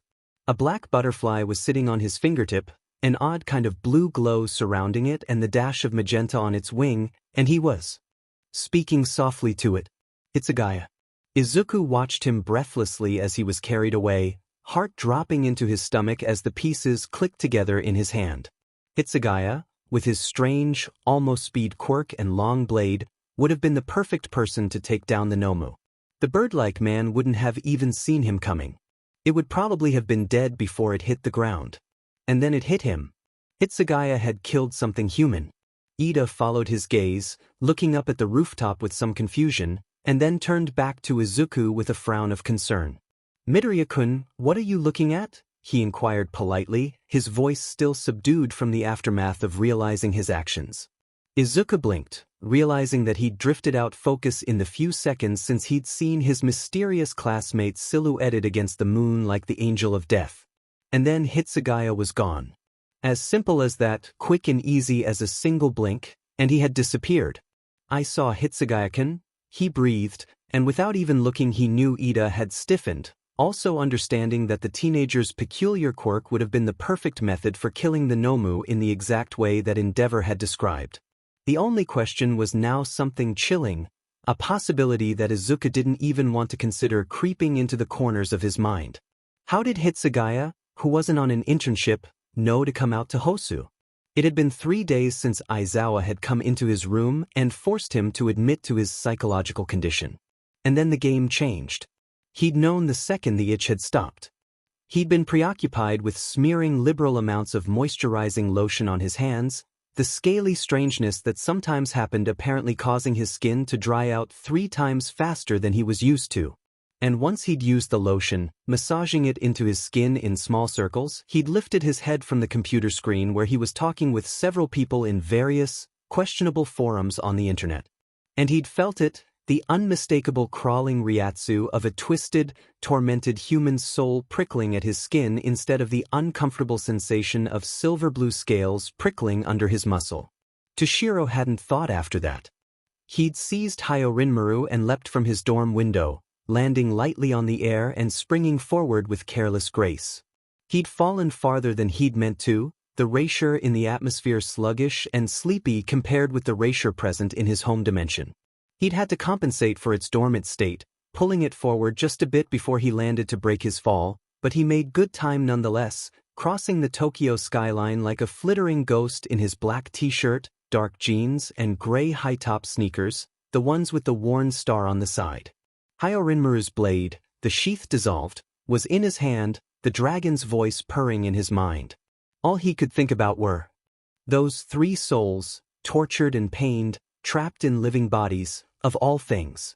Pity welled up in his heart, pity mixed with burning, blistering anger as he beheld the flame and smoke from the place where heroes were currently leaping on and subduing 2 of the creatures he'd sensed. He could see what had happened now, the cruel experimentation that these humans had undergone. It had been horrific, the extent of this meddling, and he knew this because he could sense the stifled humanity within these mindless beasts, the twisted souls caught in a web of genetic manipulation and torture until the human spirit was stretched to the breaking point. But 2 had already been captured by humans.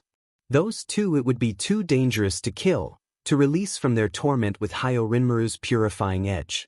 He would go for the 3rd instead.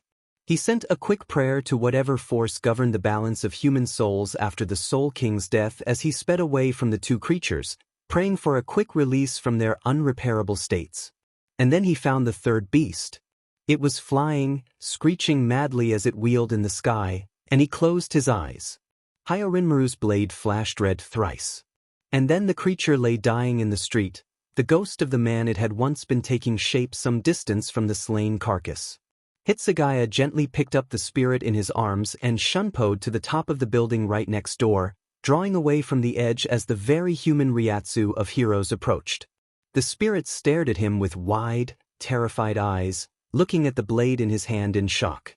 Then the ghost had turned back to the body lying in the street. "I was inside that," he'd said weakly. Toshiro had gazed at him sadly, compassion etched into every line of his face. "Yes," he'd said gently, years of experience dealing with the newly deceased softening his scowl into a grieving smile, his glare into a glance of soft pity. The spirit had fixated on him, turning away from the carcass in the street one last time, a sort of recognition flickering across his features. The spirit had once been a handsome man, Hitsugaya had realized sadly. He'd looked like the sort to have a happy young wife and a kid or 2. "Who killed me? When I was that thing?" There was nothing Hitsugaya could have said to refute the statement, so he didn't. Instead, he just bowed his head in silence for a moment, then gave the man that same sad smile. "I'm sorry, human," he'd said gently, the blade in his hand gleaming in the moonlight. "I did what I had to do to free your soul. I could not in good conscience let you suffer such torment." The man had stood up on shaky legs, the chain dangling from his chest clinking softly. He'd looked strangely accepting now, Hitsugaya's words and actions enough to assure him of the truth of the boy's otherworldly claim. "You're deaf, aren't you?" the spirit had asked softly. Hitsugaya had dipped his head once, then laughed a little bit. "Some regard, I suppose you could say that," he'd replied easily. "I traveled the same path you now walk centuries ago." That had made the spirit look a tad more interested, and his brown eyes had blinked in surprise. "You're human?" he'd asked, eyebrows rising. Hitsugaya had smiled, the expression slightly less melancholy. "Over 200 years ago, yes. Not so much now," he'd said with a slight smile. "The afterlife isn't a bad place. Rather like the living world, only there isn't as much hunger, and people live longer." The brown-eyed ghost had smiled and took a step towards Hitsugaya, looking peaceful. Then he'd sighed. "You should know, I was once human too," he'd said quietly, looking vaguely horrified. Hitsugaya had lightly tapped him on the forehead with the hilt of his zenpao, the blue seal of Kanso appearing there. Slowly, the man had sunk into the pool of light on the ground, and then the butterfly, black and magenta, fluttered out and landed on his fingertip. "I know," he'd whispered to the tiny insect, "and I will exact just punishment on those who meddle with human lives. Be at peace knowing that I will end this for you." The tiny antennae twitched vaguely, and then the butterfly took off, winging its way into the ether. And Hitsugaya had shunpoed away, rematerializing his sheath on Rinmaru's blade as he'd headed back to his dorm, sliding in through the open window less than a full 30 minutes after he'd left. And then, only once he was back in his room and the full importance of what had just happened was staring him in the face, did he allow himself to get angry, hissing winter fury materializing in the air around him. He seized his soul phone, trying for the 1,000th time to get a proper signal, then threw it across the room when it didn't work. Furious still, he ripped his notebook from his desk drawer and tore off the cap off an unsuspecting pen with his teeth, writing feverishly about the spiritual mutilation that he'd just witnessed. It took nearly a full hour for him to calm somewhat, anger fading into distress and the weight of unlooked-for responsibility. He was a captain of the Godii 13, a captain broken by trauma, perhaps, but a captain nonetheless, and this sort of abject horror was his responsibility to stop.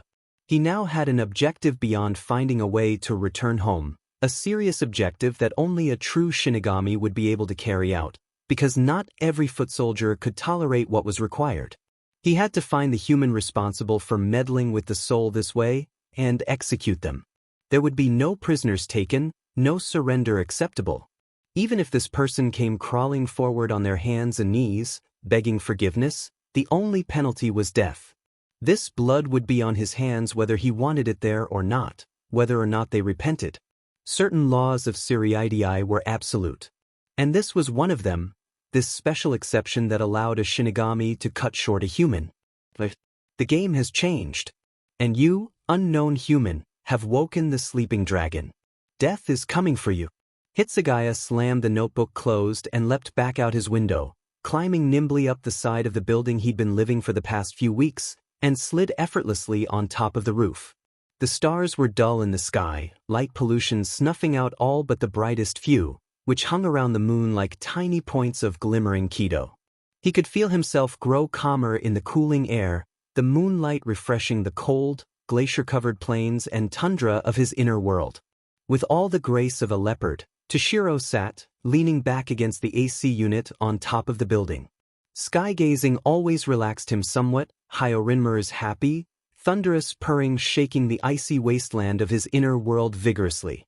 And tonight was no different. Sighing, he reached up with one hand as if grasping the moon, and the faint tickle of storm and thunder grazed against his palm. He sometimes forgot that Rinmaru's power lay over more than ice and snow, forgot until the sky called to him in all its wild glory. "We will find the human, kill him and return home," Rinmaru said softly, and Hitsugaya flinched as both of his arms burst into silver-blue scales, claws forming on his fingertips and unfamiliar muscles pulling taut on his back. Rinmaru inspected the areas of affected erasure from the emerald windows of Hitsugaya's wide eyes.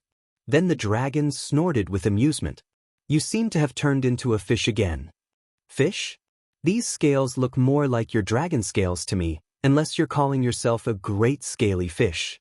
You insufferable, arrogant little hatchling. I don't know why I put up with your nonsense. Fish scales come apart like paper under even a kitten's claws, while dragon scales are harder than the strongest steel. And you dare call me a fish? You started it. Well, that's because you keep turning into a fish-like little W. Barely a dragon, if you ask me. Yes, a fish-like little WM which happens to have claws. And I didn't ask you. You'll be growing your baby fangs next, little wormling. Truly, I never thought I'd be able to watch a baby dragon grow his little teeth. Rinmaru, don't give this weird disease any more ideas. And since when have I been a baby dragon, exactly? The dragon's humming laughter was pleasant in his heart, and he couldn't help smiling up at the moon despite how complex his situation had become. After a moment, the great ice drake shifted in his master's soul, still humming gently. "You have always been my baby dragon, little one," Hyorinmaru said after a long pause. "But even more so after Tsangdu parted us and left you alone to suffer. Much would have been different if I had not been stolen." Hitsugaya sighed, trying not to think about that separation any more than he had to. "Much would have been different," he agreed quietly, and looked down at his wrist where the medical cuff was dormant, the warning lights not blinking. "Perhaps I would not be so broken." Hyorinmaru only rumbled with melancholy assurance, trying to comfort his young Shinigami. And then Hitsugaya stood up with a sigh. "But I cannot change the past. And I am here now, in a place where I could, just maybe, heal from the wounds I have suffered," he said. "I have a job to do here. And I must return home, and learn to either control or reverse this strange quirk I seem to be developing." "You can be yourself here," Hyorinmaru pointed out gently. "You are not Hitsugaya Taicho." Toshiro nodded and started climbing back down the wall until he could slide back into his room. It was a freeing realization, the knowledge that all his behaviors in this world carried no expectations of perfection, except from himself, or promises of unparalleled power. Here, he didn't have excuses for his PTSD symptoms. But he didn't have to hide them either. And to think, all it took was going back to school. God, Matsumoto would have a field day with this. The week of internships ended much more quickly than Izuku would have liked, and before he knew it he was going back to classes at the UA. It was at once a welcome change and utterly disappointing, though that may have been because he ended up in the hospital for a few days. Gran Torino had given him a smile and a last vehement scolding for running off before he'd left, which he'd probably deserved, but he had learned something very important about himself while he was there. He was not All Might.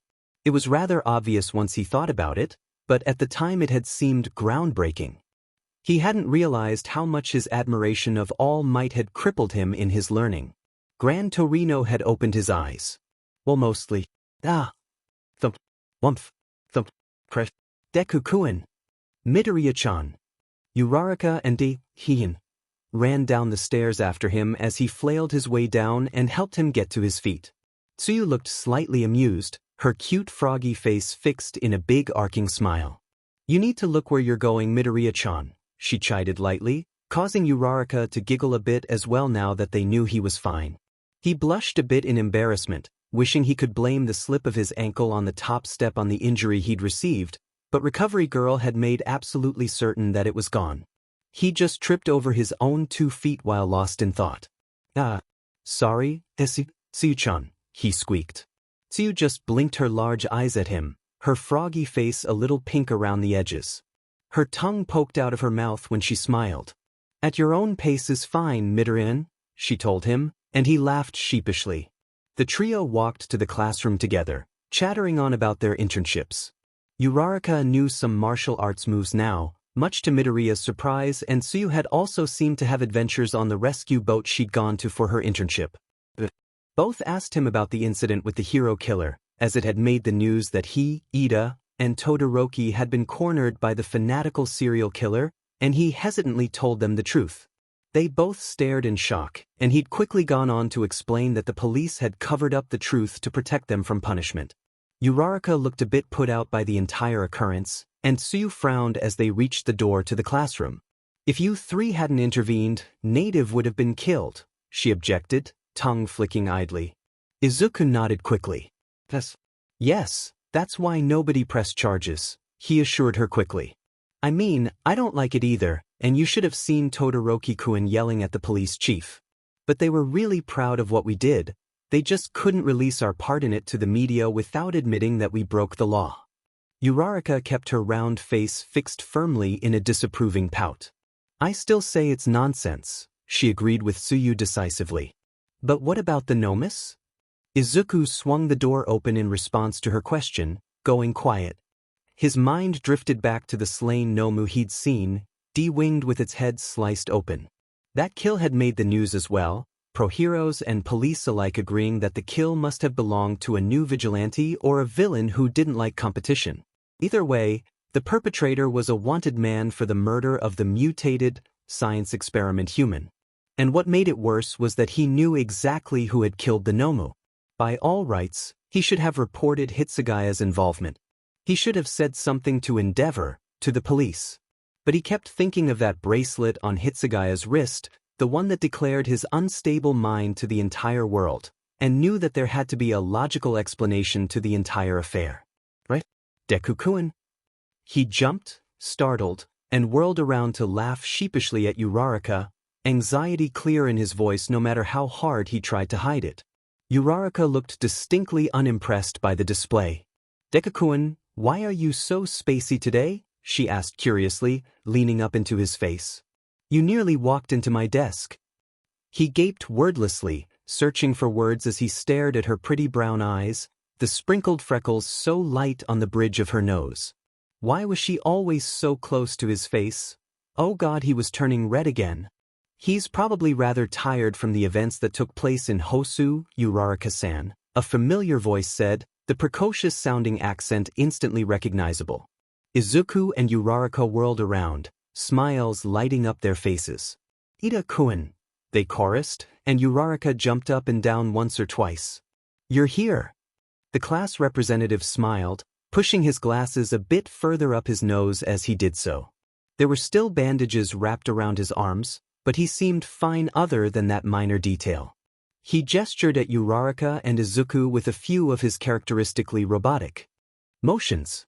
My wounds were healed enough for me to be released from the hospital, and recovery girl said I was fine to return to my schooling as long as I did not place undue stress on my arms, he explained cheerfully. Then his expression turned a bit grim, and he looked straight at Izuku, his dark blue eyes flashing behind the prescription lenses. That Nomu is on the news. Izuku's face fell and he looked at the ground. His fists tightened at his sides, uncertainty dawning on his freckled cheeks. I know, he replied. Ida-kun, what do we do? The brainy teenager just looked at him helplessly, ignoring the way Uraraka and Tsuyu were staring at them. There was silence for a moment, and then Ida slowly started to speak. I think we need to tell someone, he hesitated. Izuku bit his lip, knowing the other boy was right but also feeling incredibly awful for even considering such a thing. Hitsugaya was a decent guy, from what he'd seen. He wasn't nice, barely talked, really, but he kept his head down for the most part and behaved himself. Held the door open for the rest of the class a few times, like he was trying to be nice without speaking, that kind of thing. And then, as if the universe herself was punishing them for talking about Hitsugaya behind his back, the white-haired boy himself walked in. His appearance was clean and pressed, like usual, the soft fringe of his too white hair falling into his left eye. He had his messenger bag and sword with him, as usual, and he set the bag down on his desk with a thump to take his books out. The metal cuffs on the sword's hilt glinted in the fluorescent classroom lights. The metal cuffs. The cuffs on his sword are still locked, Izuku breathed, eyes wide. But his sword was drawn when he was on the roof. Ida blinked and glanced up to see for himself. Then he paled slightly, watching as Izuku's mind turned over, churning with theories. If it really was Hitsugaya on the roof that night, then that meant he'd found a way to get the sheath off his blade without breaking the cuffs, which he shouldn't be able to do without a strength quirk anyway. But if he hadn't managed to break the cuffs, or find a way to get them off, then how could he have been the person on the roof? And if he hadn't been the person on the roof, then who had managed to copy his exact appearance? Whatever the answer was, it was quickly becoming clear that there was a lot more to Hitsugaya than there seemed to be. Because if he'd managed to get the sheath off his blade without breaking the cuffs, then it meant he had been the person on the roof, and almost certainly also the person who'd killed the Nomu. That, in turn, meant that he'd somehow known about the Nomus in Hosu and had used his weird, not-speed quirk to get there, or had been in Hosu prior to the Nomu attack for reasons that couldn't have been coincidental. But if he hadn't been the person on the roof, then he was somehow connected to them, in a big way. Why else would someone have stolen his identity just to kill a Nomu? What was going on with Hitsugaya? And someone is starting to put the pieces together, and on top of that, Hitsugaya now has a job to do. He was distracted all morning by Hitsugaya's calm presence in the back of the classroom, the hairs on the back of his neck prickling, all through English with present mic and into their biology class. He could tell that Ito was bothered by the white-haired teenager as well, his back unusually stiff as he was taking painfully slow notes with his injured arms. But Hitsugaya seemed perfectly at ease, scribbling in his notebook at a speed entirely out of sync with the notes the teacher was writing on the board. For the first time, Izuku found himself really thinking about the white-haired boy, mulling over the little information that he and the rest of the class knew. Hitsugaya had been in class with them for just over 3 weeks, including the week of the internship, and during that time he'd only ever sat with them once at lunch, that first day when they'd all introduced themselves. Other than that, they'd barely seen him outside of the classroom.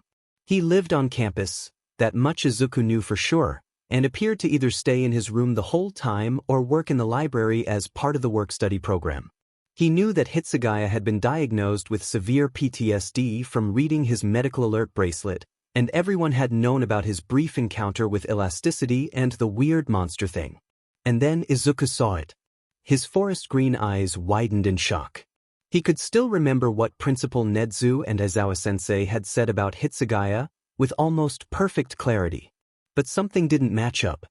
We have jointly determined that he is not a threat to anyone's safety and is likely suffering from head trauma in conjunction with a difficult past, which would account for both his behavior and his lack of information about himself.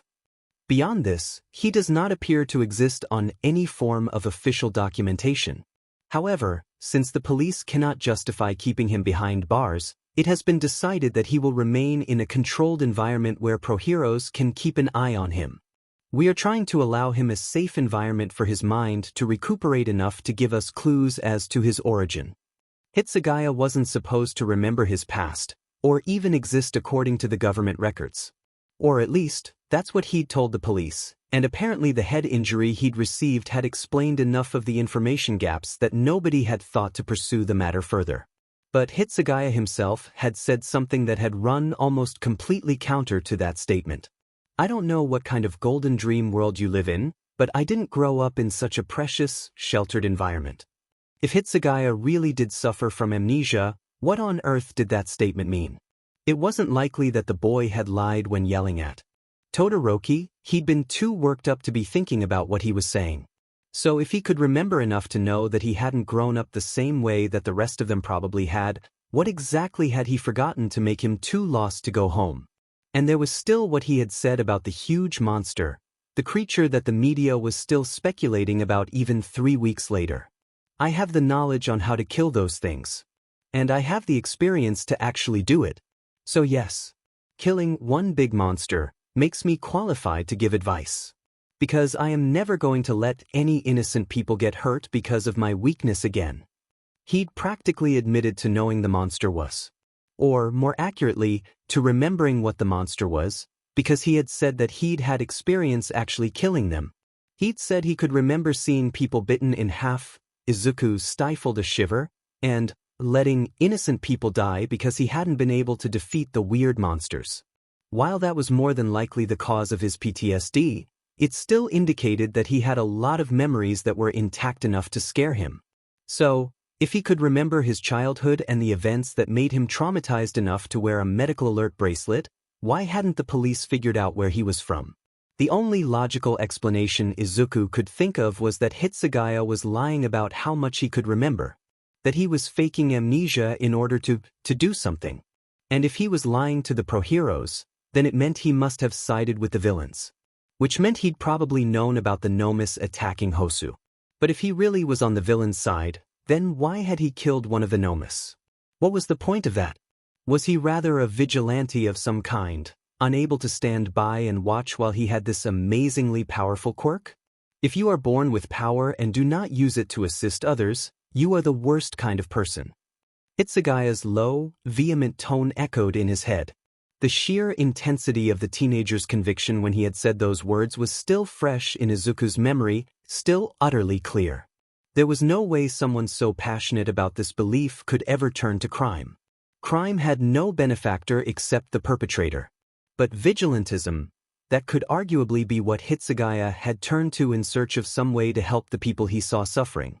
And above all, it would explain why he was so reclusive, and why he had been diagnosed with PTSD in the first place. Izuku wasn't sure whether to be impressed or worried. If his theory was right, then Hitsugaya could be thrown in prison regardless of his age. Vigilantism and lying to the police weren't crimes taken lightly, especially in the age of licensed hero work. Or, even worse, he could be imprisoned in a mental institution considering his psychiatric issues and then shuttled over to a proper prison once he was well enough to be released. But, like Deku had said, that needed to tell someone about Hitsugaya, or the person wearing his face, killing the Nomu. The biology teacher interrupted his thoughts with a loud clap of his hands and a smile, pulling a screen down over the blackboard behind him and lowering the projector from the ceiling. The dark-haired man was speaking, as he had been the whole class PRD, on interspecies relationships in the environment. Earlier, he'd been talking mostly about symbiotic relationships. Now, it seemed he'd moved on to parasitic relationships, where the parasite leached off its host to create a more suitable environment for themselves. So to better explain this, I've pulled up a video about a particular kind of parasitic relationship I think you all will find both cool and a little bit creepy, he said, pressing the play button on his laptop. Almost immediately, the black screen cut to a picture of a cockroach and jewel-like green wasp. Izuku stared, watching as the two insects interacted with some interest. A narrator began to speak, talking over the slight clicking noises of the insects. Ready to reproduce, the female jewel wasp must find a cockroach and turn it into a zombie by injecting a special venom into its brain. Izuku recoiled as the narrator explained that the wasp venom made the cockroach docile and easy to manipulate for the wasp, who would herd it into a burrow, lay an egg on it, and barricade it in. And because of the zombification venom, the cockroach would just sit there placidly while the wasp larva hatched and slowly ate its way through its zombified host. It was a mildly horrifying example of a parasitic relationship. Who knew zombies could be real? Crush. The entire class nearly jumped out of their seats at the loud bang, then turned around to Hitsugaya lying on the ground, his desk and chair overturned, his skin white with terror as he clawed at the tile beneath him, whimpering helplessly.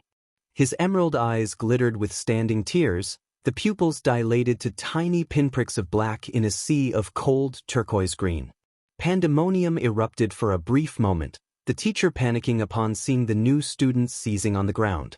But then Class 1A was moving, picking up desks and shifting them aside so that Hitsugaya had room to thrash and struggle, and Todoroki moved in close, frost glinting on his right palm. Gently, he laid his cold hand on Hitsugaya's forehead, but the white-haired teen didn't make any visible acknowledgement of Todoroki's presence, staring through his classmate's concerned face as he convulsed on the ground. Hitsugaya-kun. Hitsugaya-kun, are you all right? The half-and-half boy asked urgently, but Hitsugaya didn't respond, staring vacantly up at the lights above his head. Then the mysterious teenager convulsed again, and Todoroki spun to look at Ida, sliding a hand beneath Hitsugaya's torso and carefully pulling him more upright, so that he was kneeling, halfway collapsed in Todoroki's arms. Get the trash can. Dual element wielder called, and the class representative sped over to pick up the trash can, returning just in time for Kuda to slide the wastebasket under Hitsugaya's limp head. Almost on cue, the unresponsive teenager convulsed again, and this time he followed through with the motion, puking violently into the trash can. Without thinking, Izuku knelt on Hitsugaya's other side and smoothed the long white fringe out of the glassy green stare, rubbing the boy's back in small circles. He already knew what was happening, and as he'd expected, it wasn't pretty. Hitsugaya-kun, what's wrong? Todoroki asked again, talking over his classmates who were all asking variants of the same question. Izuku looked up and took a deep breath. Everyone stop talking, he said, hands shaking a little bit. He can't hear us right now. I think someone should get recovery girl. Almost immediately, the biology teacher volunteered, and he took off out the door like someone had lit a fire under his butt. The class watched him go with a hint of incredulity, and then Bakugo snorted derisively. Fucking pansy. Can't even handle Snowy puking his guts up, the explosive teen said with a scowl. Then the blonde boy rounded on Todoroki and Izuku, red eyes both hostile and careful, the guarded anger strangely like worry. Deku, what the F is wrong with Snowy? Bakugo gestured violently at the unresponsive teenager lying in Todoroki's arms, yellow-green bile trickling from his mouth, Izuku carefully holding his lolling head over the trash can. Izuku bit his lower lip, still gently rubbing Hitsugaya's back, a pang of guilt rolling through him at what he was about to do. "He has PTSD," Izuku finally said, lowering his head a bit. "I saw it on his medical alert band. He's probably having a flashback of some kind." The class was quiet at that, allowing the two boys carefully handling their unresponsive classmate to speak to him in soft undertones, trying to coax him back into reality. Hitsugaya vomited again during that PRD, puking bile into the trash can, and finally stopped thrashing around. He started to curl in on himself instead, drawing his knees up to his chest, still staring straight ahead with those terrifyingly empty eyes. Izuku blinked. Were Hitsugaya's pupils always thin, slitted lines of black? And then he blinked again and the illusion was gone. He resumed rubbing his mysterious classmate's back gently, frowning at the terribly hard knots he was finding in the muscle right over Hitsugaya's shoulder blades. The knots were so bad his back almost felt lumpy. And then Aizawa burst through the door, his scraggly hair even more frazzled than usual. Recovery Girl was right behind him, watching from the door as he skidded onto his knees where Todoroki and Midoriya huddled on either side of Hitsugaya's crumpled form. "Both of you back up. Tell me what happened," he commanded, easily taking Hitsugaya's curled form out of Todoroki's arms and lifting him. Aizawa's glance shot to the bile on the unresponsive teenager's lips. "Did he throw up?" Todoroki nodded anxiously, looking worried. "Twice, and he was convulsing for a while as well," Shudo said seriously. "We were watching a video on how jewel wasps zombify cockroaches, parasitic relationships." Recovery Girl stepped forward, her mouth pressed into a thin line. "Aizawa, take Hitsugaya-kun to the infirmary. He's going to need a quiet place to calm down," she ordered sternly. Then she looked at the class with some approval. "You lot get back to your studies. You handled the situation rather well, all things considered. And you shouldn't worry. Hitsugaya-kun will likely be back before lunch, and he's in no real danger." There was a collective breath of relief at the announcement, and then Izuku remembered the Nomo back in Hosu, and he stepped forward uncertainly. "Actually, Tizao-sensei, can I talk to you?" he asked slowly. The pro-hero gave him a strange look, then glanced at Recovery Girl, who shrugged and gave silent permission for the green-haired boy to tag along. Ida nodded shallowly at him as he trotted out of the room after Aizawa and the unresponsive Hitsugaya, and Izuku nodded back. But he didn't get to speak until after Hitsugaya had come out of the terrified stupor. It was saddening, watching as Aizawa and Recovery Girl carefully coaxed the teenager out of his head, and it took far longer than he would have expected. A full 10 minutes had passed before Hitsugaya began to show any signs at all of regaining awareness of where he was, and when he started to regain his mental faculties it was a heartbreaking spectacle. The first thing that crossed his face was sheer horror, followed almost immediately anger and then bone-shattering guilt, finished by a numb ennui that Izuku knew must be gut-wrenching. The tears were the worst part. He could just barely see Hitsugaya crying into Aizawa's shoulder, limp in the teacher's embrace, anger and guilt and lingering terror still mixed perfectly in his expression. But he could hear every hiccup, every whimper of abject misery coming from the boy he'd only ever known as politely standoffish and apathetic. And then it stopped making sense, the conclusion he'd come to about Hitsugaya being some kind of vigilante. If the boy was this fragmented, and had flashbacks so horrifying they rendered him nearly catatonic, how on earth could he have brought himself to kill a creature which had been human? The same way he killed the first monster, a little voice at the back of his mind whispered carefully. Because he wanted to protect someone. Hitsugaya was given some kind of sleeping medication, which he took without an iota of hesitation, and was allowed to fall asleep in an infirmary bed, tear tracks drying on his face. And then Aizawa came over to Izuku, looking melancholy, his expression grave. "What did you want to talk to me about, Midoriya-kun?" he asked tiredly. Izuku took a deep breath. "I need to tell you something." All Might was, to say the least, very concerned when he saw Hitsugaya Toshiro arrive in the middle of his explanation to Class 1A what Field Gamma was. He knew from lunch in the staff office that the boy had finally collapsed in class, a nature documentary about parasitic relationships apparently triggering what was his most violent episode to date. He was escorted by Recovery Girl, his eyes fixed firmly on the grass crunching under his gray high-top sneakers, his face shaded by the long white fringe of his hair. He'd already changed into the UA gym uniform, as he still lacked a hero costume like the rest of his classmates, and was clearly being allowed to participate in the exercise by Recovery Girl. But the deadness in his expression was worrying. His golden face had hardened into granite with stony rage, and it was obvious he was twitching in an effort to suppress some reaction.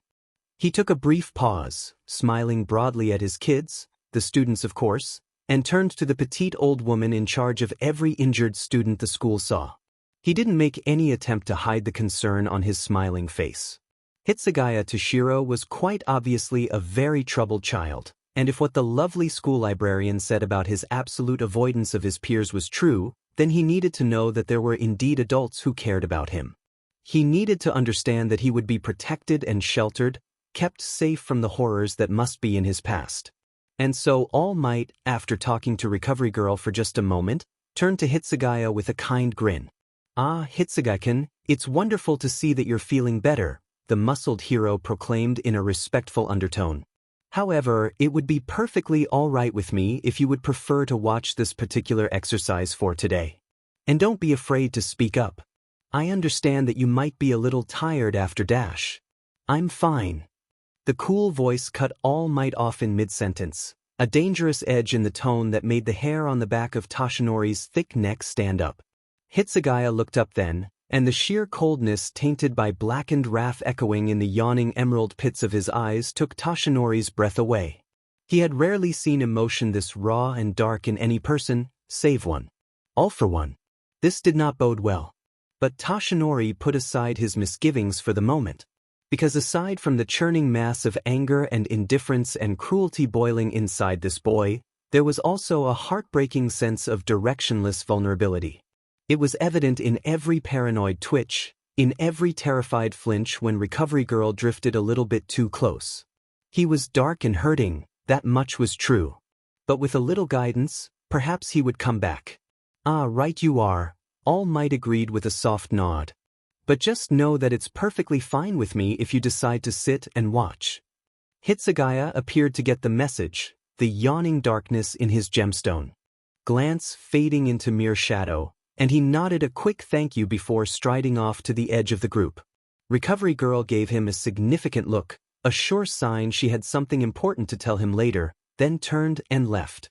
The rest of the lesson proceeded smoothly, the concept of the exercise quickly grasped by every one of his students, and he then proceeded to divide them into 4 groups, placing Hitsugaya in the last group with Bakugo Katsuki, Kaminari Denki, Yaoyorozu Momo, Mineta Minoru, and Koji Kuda. The first group were all allowed to proceed to their starting places after he'd hidden himself in the maze of Training Field Gamma, and he watched their progress on the screen projected from his wristwatch. Midoriya's performance was particularly encouraging, as it appeared that he'd learned to fully control the power of One for All while under Gran Torino's tutelage. It seemed that his body could still only handle a very little bit, but it was enough to make his moves superhumanly fast and strong. He had to chuckle when the boy slipped on a narrow pipe, however, remember his own fumbling when he'd first figured out how to use One for All's power. Shiro Hanta also performed very well, his abilities in the air giving him a considerable advantage over the other 4 in his group. There were outstanding performers in the next 2 groups as well, Azui Tsuyu taking full advantage of her ability to jump long distances and climb vertical surfaces, and Todoroki Shudo creating rudimentary bridges out of ice. But by the time that the final group rolled around, it was clear to him that Hitsugaya was fully intending to participate. That determination worried him the slightest bit. Surely the boy was pushing himself, but he let it happen anyway. The 6 split up to their respective starting points, Bakugo predictably snarling at the others before arriving at his designated place. And then, once he was sure that they were all comfortably situated, he blew the distress signal, watching the screens with a hint of curiosity. And just like at the UA Sports Festival, Hitsugaya disappeared in split-second blur of color. He blinked with a hint of surprise, then whirled around in shock when a cool touch came on his shoulder. "I told you I was fine." Perched on the railing behind him was Hitsugaya, his white hair ruffled, his expression calm. The tension was still stretching the skin of his corded neck, pulling taut on something. Obviously using his quirk hadn't tired the stress out of him. Stricken, All Might couldn't help but stare for a second before processing exactly what the boy was saying. Shadow sparring? He repeated after a moment. No, of course you may do such a thing as long as you are careful of your surroundings. But concerning your quirk, were you able to properly use it just now? Hitsugaya nodded, sliding off the railing into a practice stance. A sigh escaped him. I was completely in control, he said, a note of finality in his voice. All Might held his breath for a moment, trying not to let any of his incredulity slip, and managed a winning smile. Ah, that's wonderful to hear, young man, he said, then lost his breath again as Hitsugaya began to glide through a series of practiced movements ending either with high kicks or smashing, open palm strikes similar to punches.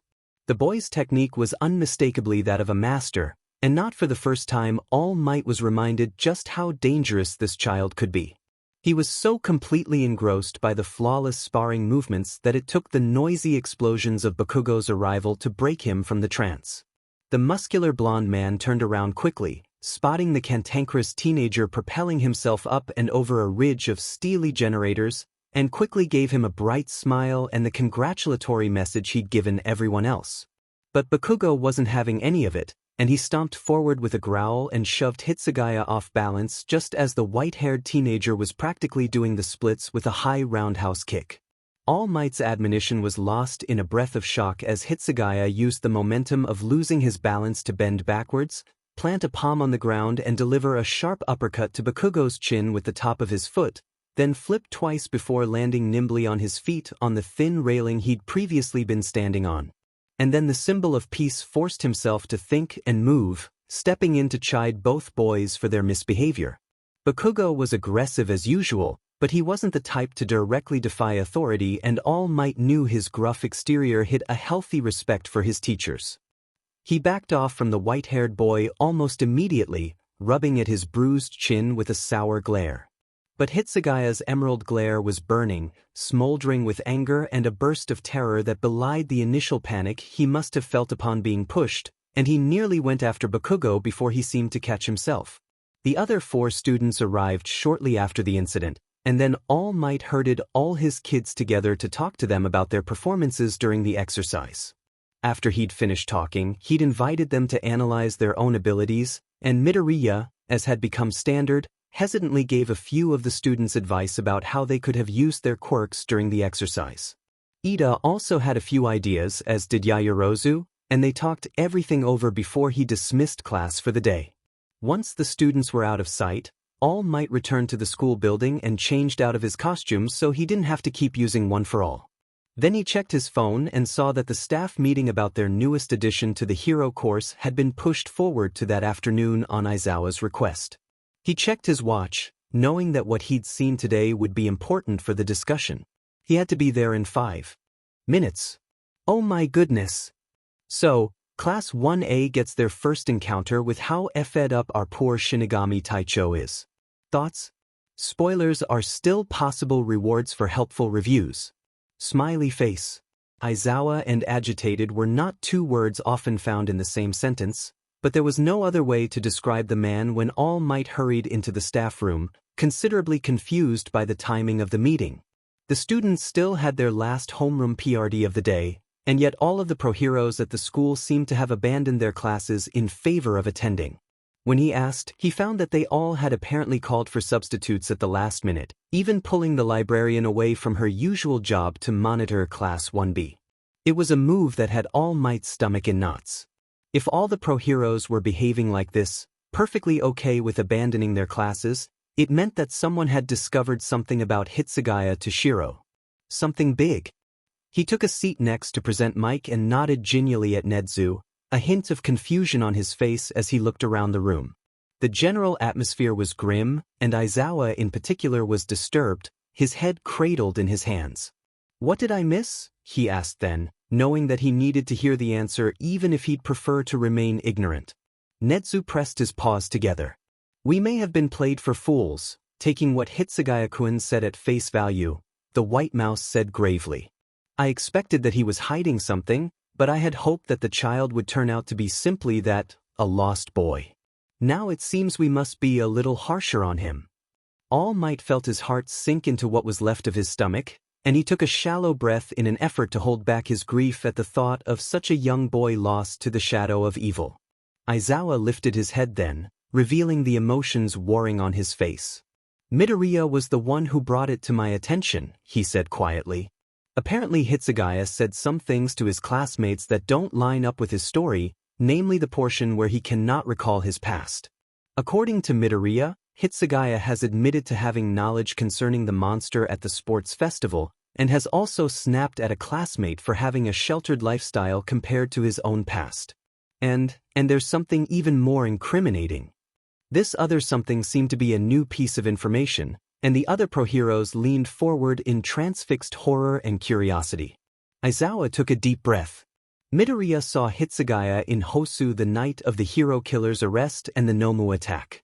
He says that they had just passed the mysteriously slain Nomu when he looked up and saw Hitsugaya standing on top of the office building on the other side of the street, holding a butterfly of some kind, Aizawa revealed, but there was a strange catch in his voice. However, and this is mostly Midoriya's theory, mind you, but it makes a lot of sense, Midoriya said, that Hitsugaya's blade was unsheathed, but in class today the cuff locking his sword into the sheath was still in place and showed no sign of tampering. This indicates one of two things: either Hitsugaya has found a way to remove and replace the cuff without breaking it, or that the person Midoriya saw last week wasn't Hitsugaya, but a doppelganger of some kind. Midnight's eyes widened at that last sentence. But if it wasn't Hitsugaya, that means that... Her voice trailed off, and Netsu finished the statement for her, looking grim. Then it means that someone knows that Hitsugaya-kun's power would be a perfect cover for killing the Nomu, had the means to impersonate him, and likely knew him at some point before this dubious memory loss, the mouse explained quietly. Did Midoriya tell you anything else? That boy has a keen eye for analysis. Aizawa shook his head. Only theories, the teacher said, his voice muffled by his hands, which he'd again dropped his head into. He thinks that if Hitsugaya was in Hosu that night, then he's most likely a vigilante rather than a villain. Apparently Hitsugaya was very passionate, and more than a little vicious, when he'd been speaking to his classmates during the conversation where his mention of having some memories slipped out, and said something along the lines of, those with power must use it to help others, otherwise they're selfish for not acting when they could prevent others from suffering. It made quite the impression. Apparently he rendered Bakugo speechless during that little encounter. That elicited a weak chuckle from the adults familiar with Bakugo's temperament, and then All Might sighed. I have to agree with young Midoriya here. Hitsugaya probably is responsible for the Nomu's death, if only looking from a technical standpoint, he said heavily. Hitsugaya-kun's performance today during the exercise was beyond excellent, and his control over his quirk is precise enough to allow him to travel over 100 meters and land on a narrow railing in the blink of an eye. In addition, he's somehow an incredibly accomplished martial artist. He asked for permission to shadow spar, and I have never seen a 15-year-old boy move that gracefully. He even managed to turn being knocked off balance to his advantage. There was a short silence, and then All Might took a deep, steadying breath and said the words weighing so heavily on his mind. With his quirk and martial arts skill, I don't honestly know if even I could truly contain him, the blonde man said worriedly. His quirk would make him a challenge to hit even with the air pressure of a punch, considering he can simply use his quirk to both get out of range and return faster than I can move, and his martial arts skill may even be able to do some damage, especially when combined with the momentum of his quirk. Relieved of his blade, I believe I may have an easier time, as he could not build a significant amount of momentum for attack purposes without risking injury from accumulated resistance from the material, but separating him from that blade would be difficult. That brought a chill to the room, and Netsu nodded heavily again, pressing his chin into his paw. I suspected as much. The mouse sighed. That's a battle of speed versus strength, and while you'd win if you landed a blow, the chances of that happening are small if he's a skilled fighter. However, there are a few things you are all overlooking. One, aside from Midoriya's word, We have no proof that Hitsugaya was ever in Hosu. 2. Even if we had proof that he was in Hosu, unless we can conclusively prove that he can unsheath his blade without the key, which I keep on my keyring, then we can't definitively identify him as the Nomu's killer. 3. This boy is suffering from severe PTSD, and as such may behave somewhat erratically. It's likely that he may remember something of his past but be too terrified of it to say something to us, and it may have been this which he mentioned to his classmates in a moment of anger or terror.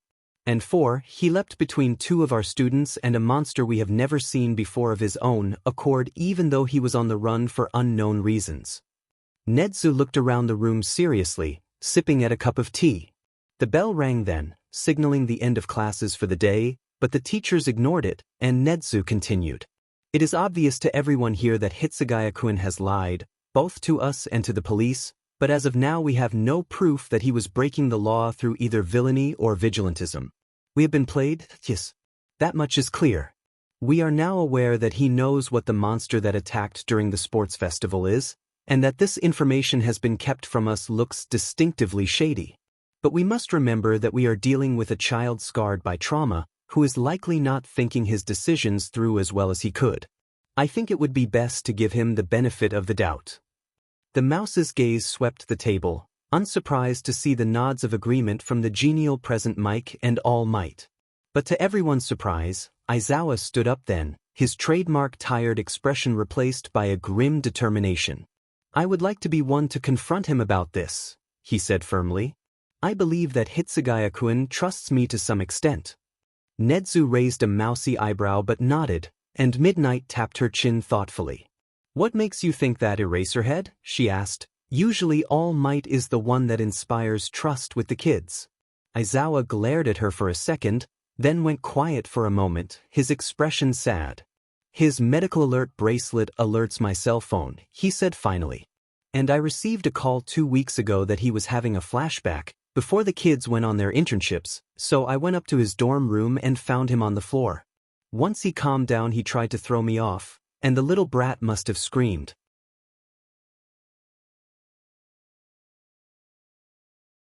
Pro heroes fought for all of 5 minutes, dodging as best as they could, only able to launch mild counteroffensives that seemed to do little damage. Even Snipe's bullets seemed to be doing nothing. All Might was the only one able to contend with the monsters on any sort of equal footing, his blows obviously injuring the creatures through repeated blunt force trauma. But they were being pushed back, and these 4 monsters were substantially smaller than the one which had appeared at the sports festival. All Might didn't even want to think about the damage that would happen if another one of those appeared. And then the sky split again, warping strangely to look like a gaping mouth slowly opening to swallow up the blue of the cloudless sky. The strange monsters all froze momentarily, turning their masks toward it as if waiting for something, yet they shivered in fear when the being inside the portal stepped out.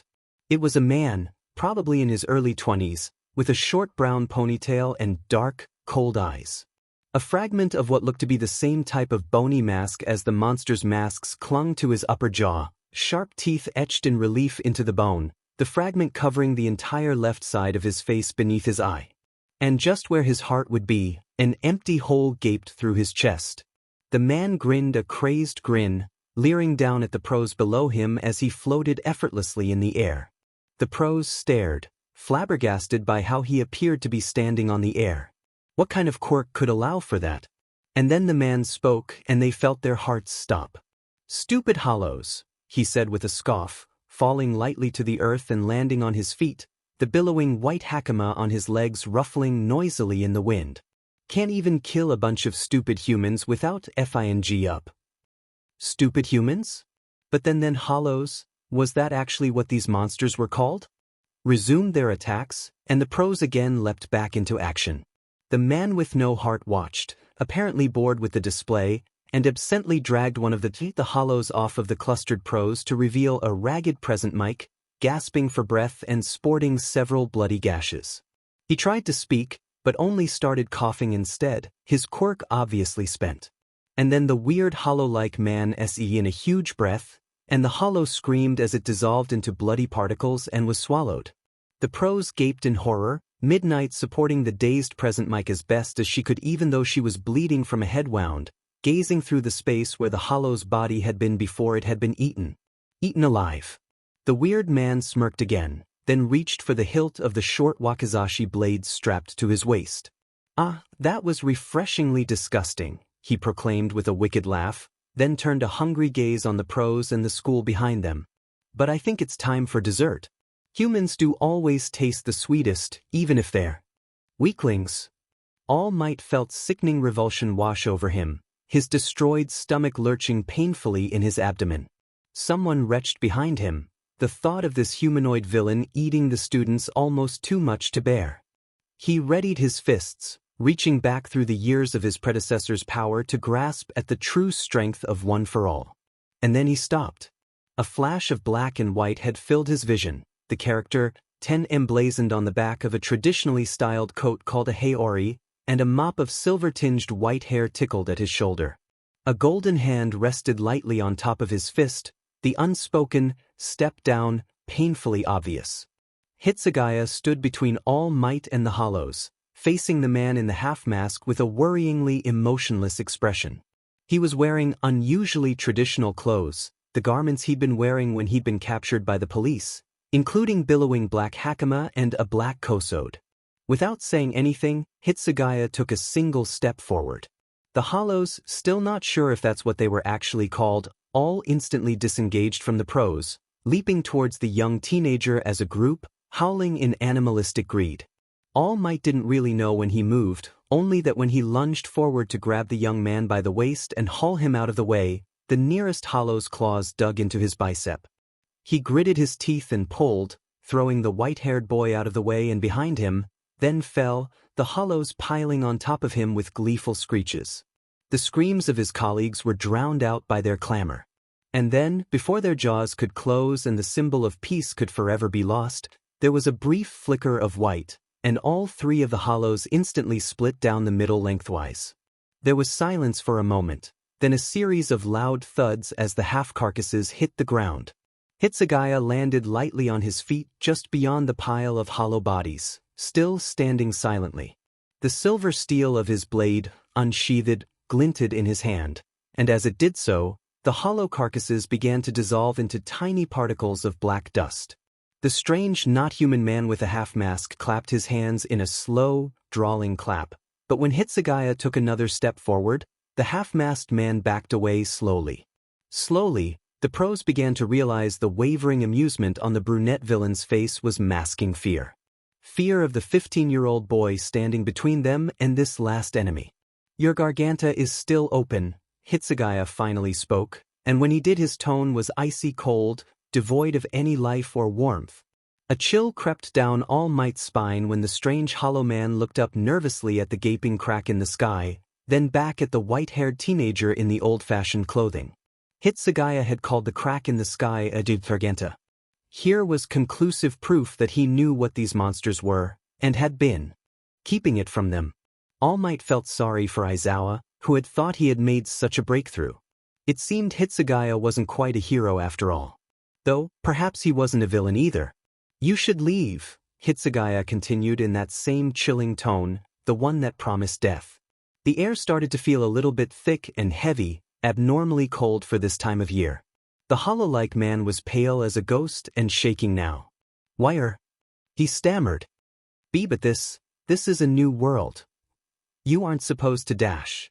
Do not presume to tell me where I should and should not be, scum." Hitsugaya's words were frigid, and as the pros watched in stricken silence, he began to glow faintly.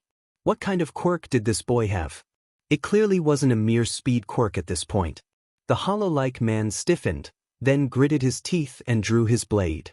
Almost instantly Hitsugaya had both hands on the hilt of the long, sharp sword, holding effortlessly out in front of him, the easy movements beyond graceful. His emerald gaze was bright with warning. "If you attack me or any here, you will die." The teenager's low threat carried through the courtyard, startling the pros out of their stunned stupor. Aizawa sprinted forward, yelling for Hitsugaya to drop the weapon and retreat to the safety of the school. And then Hitsugaya glanced back over his shoulder, a strange kind of patient wisdom in his eyes, much different from the harsh coldness of the moment prior. "If you have power and choose not to use it to help others, you are filth," he said firmly, glaring pointedly at his homeroom teacher. Then he shook his head. "I know how to fight these creatures. You do not. Stand down." The hollow-like man moved while Hitsugaya's back was turned, and Midnight yelled a desperate warning despite the blood trickling from the side of her skull. Hitsugaya rolled his eyes. He rolled his eyes, like the fact that an unstable human-eating maniac was about to decapitate him was boring, and with an expert flip of his blade he blocked the attack. A spray of orange sparks skittered on the ground, the screech of two steel blades grinding together deafening. And then Hitsugaya kicked out and back, flipping midair to avoid another swing so fast the metal blurred, and the hollow-like man stumbled backwards several feet. And then Hitsugaya was gone again, his body disappearing in the blink of an eye at the same time as his opponent. Orange sparks flew through the air, the two briefly reappearing just long enough for the flashing crescents of steel blades to glint around their blurring heads, but for the most part only the sounds of the battle taking place seemed to exist. All Might turned his head every which way trying to catch sight of the two combatants hacking away at each other, but they only appeared at random. It was terrifying, the speed at which these two fought, and for the first time the niggling idea that Hitsugaya might not be fully human crossed his mind. The other man had admitted to it, going as far as to call humans stupid and weak, and had been able to float on air as well as this speed quirk. But there was only one source allowing a single person having multiple quirks. All for One. If All for One was involved with Hitsugaya, had created him, even then it would explain everything. The PTSD, the mysterious death of the Nomu, the reluctance to confide in his elders, all the pieces could slide perfectly into place.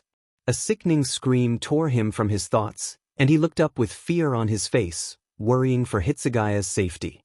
Red splattered the air, blood spraying violently from a diagonal slash across the chest, a fatal wound if he'd ever seen one. The corpse plummeted slowly to the ground, crumpling in the dirt and convulsing once before going utterly still. Hitsugaya landed lightly on his feet beside the fallen body of the man he'd slain, a terrible blankness behind those eyes. The other man's shower of blood had sprayed a few crimson droplets onto his face, sword still dripping scarlet. And then something surprising happened. Kneeling down beside the fallen corpse, Hitsugaya reached out, holding his palm open over the dead body for a moment before bowing his head once and rising again. And the man's body began to dissolve into the black dust as well, the strange particulate matter fading into the atmosphere. Hitsugaya Toshiro watched it go, like he was holding vigil for a fallen friend. Only once all the particles were gone did he flick his blade, the blood on it also evaporating into black dust. The crack in the sky closed when the last particle faded away. The pro-heroes watched in silence as he turned, casting a critical eye over them.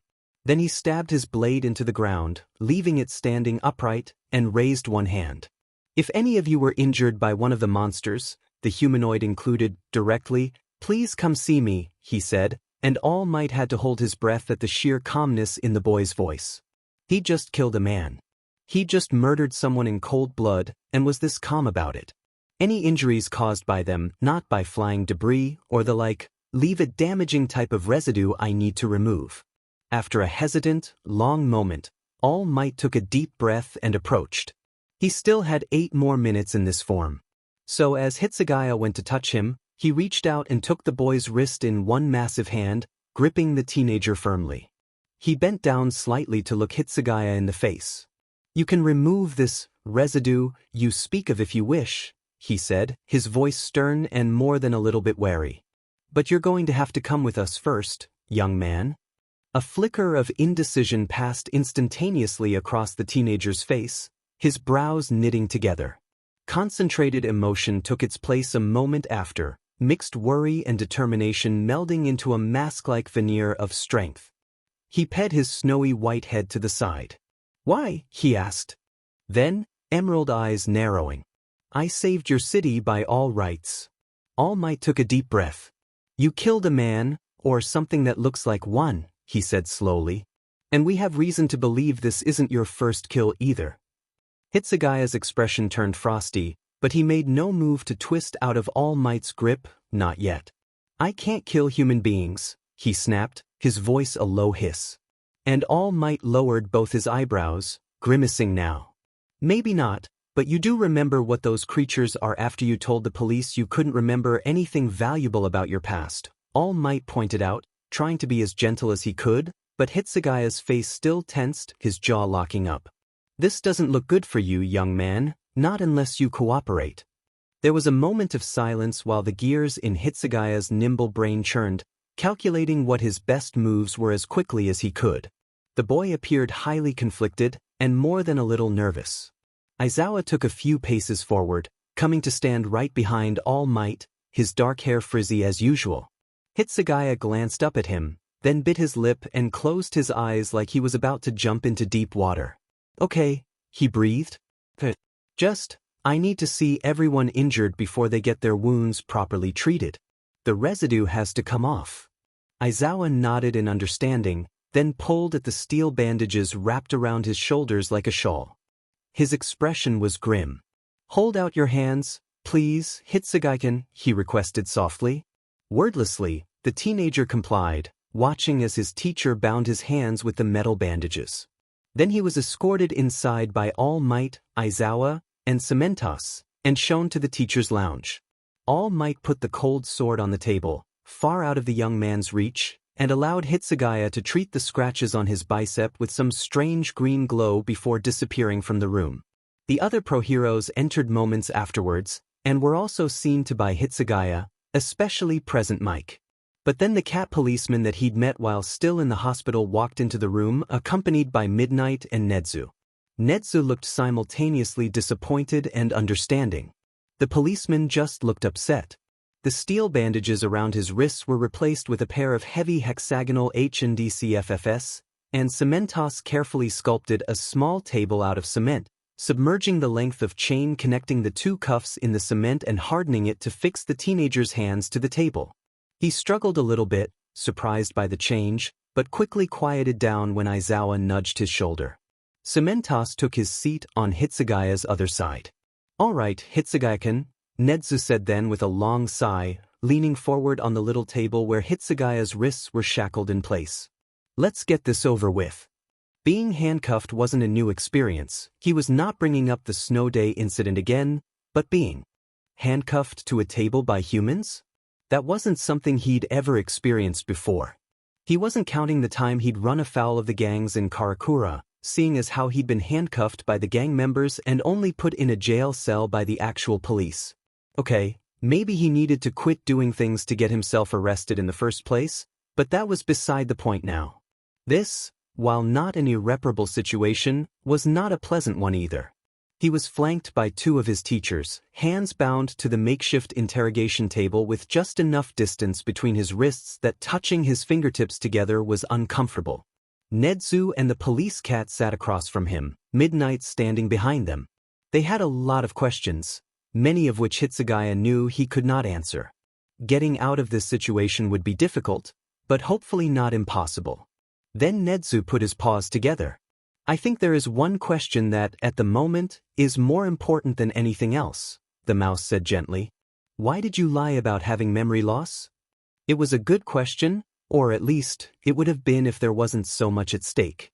Suriidii had relaxed a good deal under Kairakusutecho's leadership, but divulging sensitive information, like the existence of the afterlife, to a group of living humans was entirely unacceptable.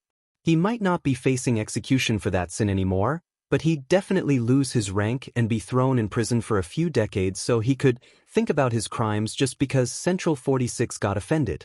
But how on earth could he explain this? Obviously, working his way into their confidences by keeping his head down was a plan that had been shot to hell, but maybe if Hitsugaya took a deep breath, flexing his hands as far as he could. Then he looked up, allowing the captain beneath the child's mask he'd been wearing to fully surface. Nedzu didn't seem surprised by the sudden cloak of authority filling the room, the projection of absolute power apparently already accounted for by the small mouse man. The others were all visibly surprised, however. But here he was, finally being honest with them, and he was pretty sure that Nezu was already aware that he'd dropped any pretenses just with that shift in demeanor. If he couldn't lie his way out of this, he'd just tell them little bits of the truth and let them assume the rest. Amnesia is a particularly useful thing to claim when one is hiding something, he said plainly, startling Aizawa, Midnight and Cementos with his blunt honesty. And in this case, it was much easier than creating a fabricated tale that would inevitably have holes poked through it. Nezu nodded, sipping on a cup of hot tea with some measure of mixed admiration and upset, but he appeared perfectly calm. His ability to keep up with Hitsugaya's leaps of logic was refreshing. He would usually have to explain this sort of thing to his subordinates in detail. I suspected as much, he said, setting the cup down on a tiny paper napkin. You're a clever boy, from what I can tell. Tell me, what exactly about your past were you hiding? You already are non-existent according to the Japanese ministry. Why is that? Hitsugaya shrugged, only slightly apologetic. Here was where the assumption-making began. I'm not at liberty to discuss that information, he said firmly, watching as Nezu's beady black eyes fixed firmly on his face. The teacher's lounge was silent for a moment, and then Midnight raised an eyebrow. Hitsugaya, what is that supposed to mean? She asked slowly. Toshiro tugged uncomfortably on his hands and rolled his eyes with a hint of exasperation. Ask Cementos. He's the one who teaches Japanese literature. I'm sure he can explain the definitions, he snapped sarcastically, indulging his childish, condescending side for a brief moment. Then he saw the flash of disconcerted upset on the woman's face and grudgingly sighed before giving an actual answer. It means precisely what you think it means. I can't tell you why I don't exist on paper, and I can't tell you what it is that I'm hiding. Try again. That answer appeared to be exactly as satisfying as he expected it to be, and as he watched the police cat's expression turn grim with annoyance, he let out a soft breath. The typical good cop bad cop routine wasn't going to work on him, especially considering how long he'd been playing that game. The 10th Division was in charge of internal investigation, and he'd dirtied his hands in interrogations far less kind than this one, like the time he'd be working on a case which ended in a noble's execution for a string of nasty serial murders. Over the years, his skills at extracting information had grown until they were only rivaled by the tactics of the Onmitsukido and Kairaku's Teicho. Not that these living souls knew that, though. So when Nezu waved a paw signaling for the policeman to back off, thus disrupting the routine Hitsugaya was expecting as a simple matter of course, he raised an eyebrow in surprise and immediately started to recalculate his strategy. He narrowed his eyes, watching Nezu carefully, and the mouse noticed the scrutiny with a somewhat pleased smile. Can we ask what you are at liberty to discuss, Hitsugaya-kun? He asked nonchalantly. Or would you face consequences for even divulging that much? It clicked. Nezu already had figured out what he had been trying to do, and was giving him an easy out. He had been planning on carefully wording his answers to the questions he would inevitably face until the pro-heroes realized that he was giving them bits and pieces of the answers they wanted, but Nezu was entirely skipping that step. He couldn't stop an appreciative smirk. I won't quite answer that one either, Nezu-san, he replied. Try something a little more specific. The mouse smiled as well, folding his hands on the table. The pros watched the exchange taking place in shock, starting to realize the implication of Hitsugaya's subtle means of cooperation. Ah, I see, can't versus won't. So that is a risk you're not willing to take versus a legal contract of some kind, binding your tongue. Nezu noticed the change in syntax effortlessly, and Hitsugaya's smirk cracked into an actual grin. I can neither confirm nor deny any conclusions you might reach, you understand? He said with a hint of amusement. Nezu nodded simply, tipping his head to the side. I understand that you're trying to cooperate with us despite you being legally unable to do so in some regard. Nezu's tone was calm but considerably relieved. So, you would face legal consequences, not retaliation from villains, for divulging your secrets, correct? That one was easy. Hitsugaya nodded with a sigh. Something like that for certain things, he said, being purposefully vague. Nezu appeared to understand, however. If you cannot tell us about your past, can you tell us about the incident which just occurred outside? What were the creatures we were attacked by? Nedzu's expression was at once curious and serious. Hitsugaya steeled himself for the half-truths he would have to tell. The creatures are called hollows, he said carefully. They are a species which preys primarily upon humans, distinguishable by a hole which is typically bored through the chest cavity, though it has been known to manifest elsewhere on their bodies.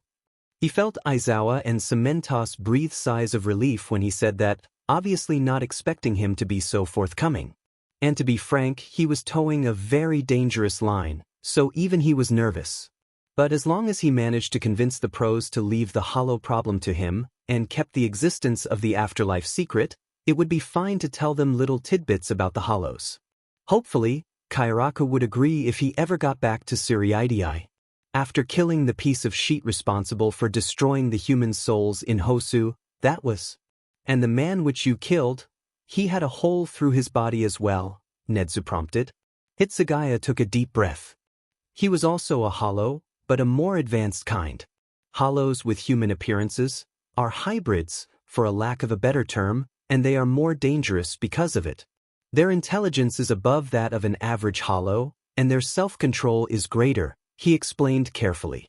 There are non-hybrid hollows with high intelligence and self-control. Of course, they are evolved to hunt humans, but this hybrid branch has the added bonus of better camouflage among a group of people.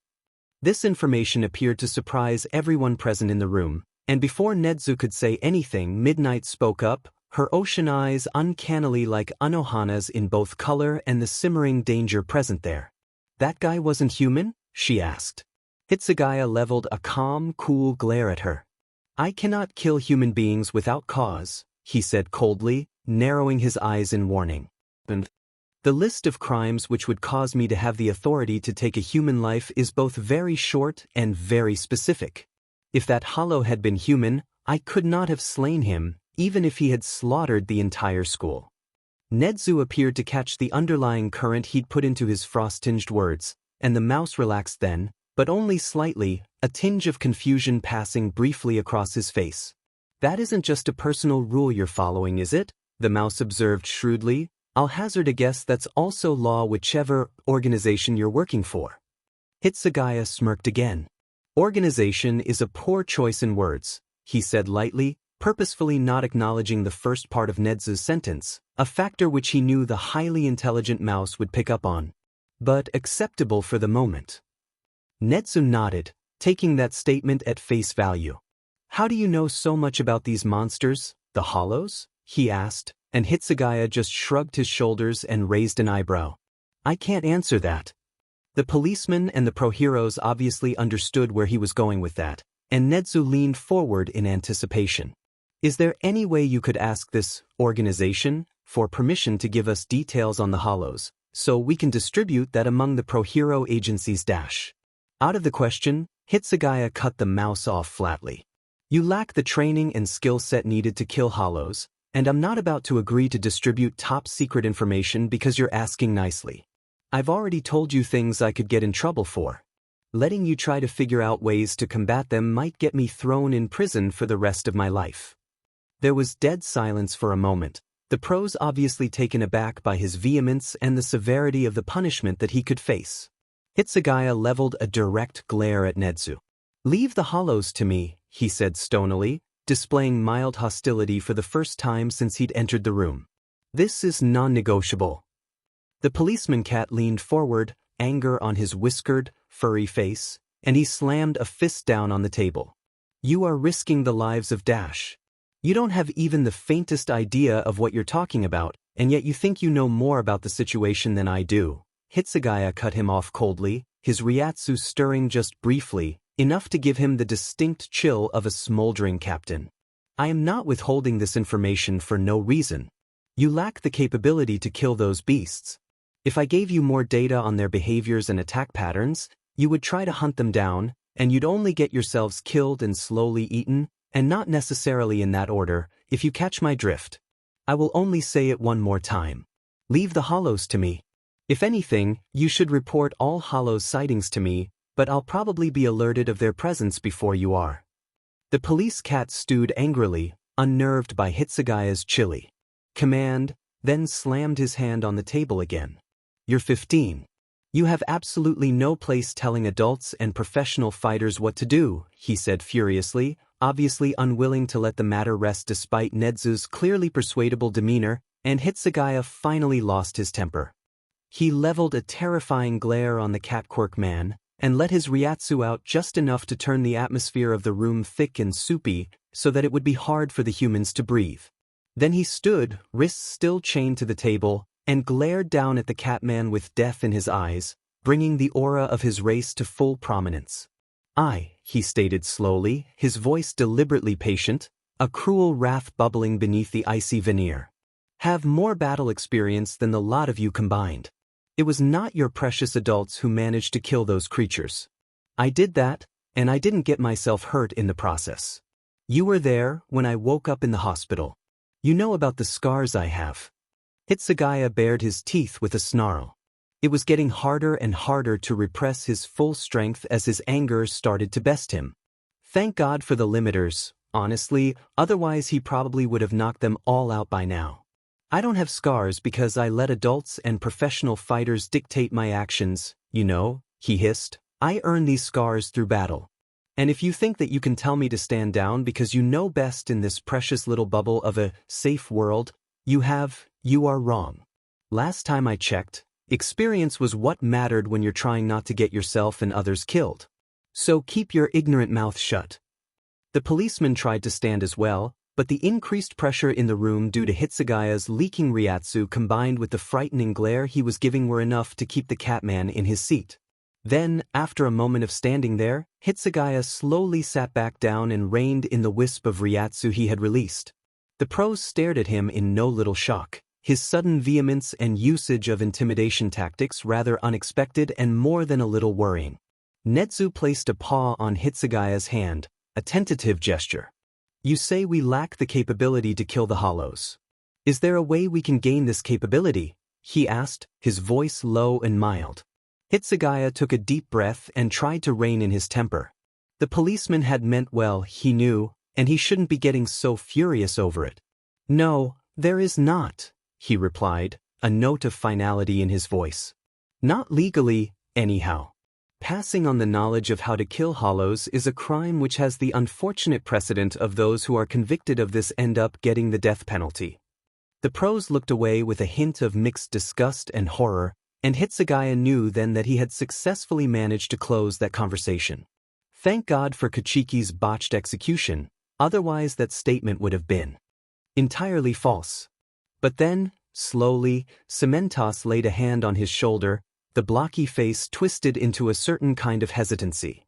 You said earlier that you cannot kill human beings without cause, he began gradually, tipping his square head down so he could look the boy sitting beside him in the eyes.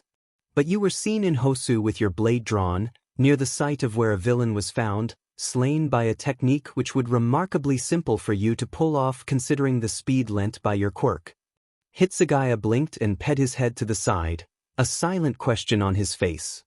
His eyes narrowed in thought, and then he let out an ugly, angry laugh, as if realizing what the stoneworker was talking about.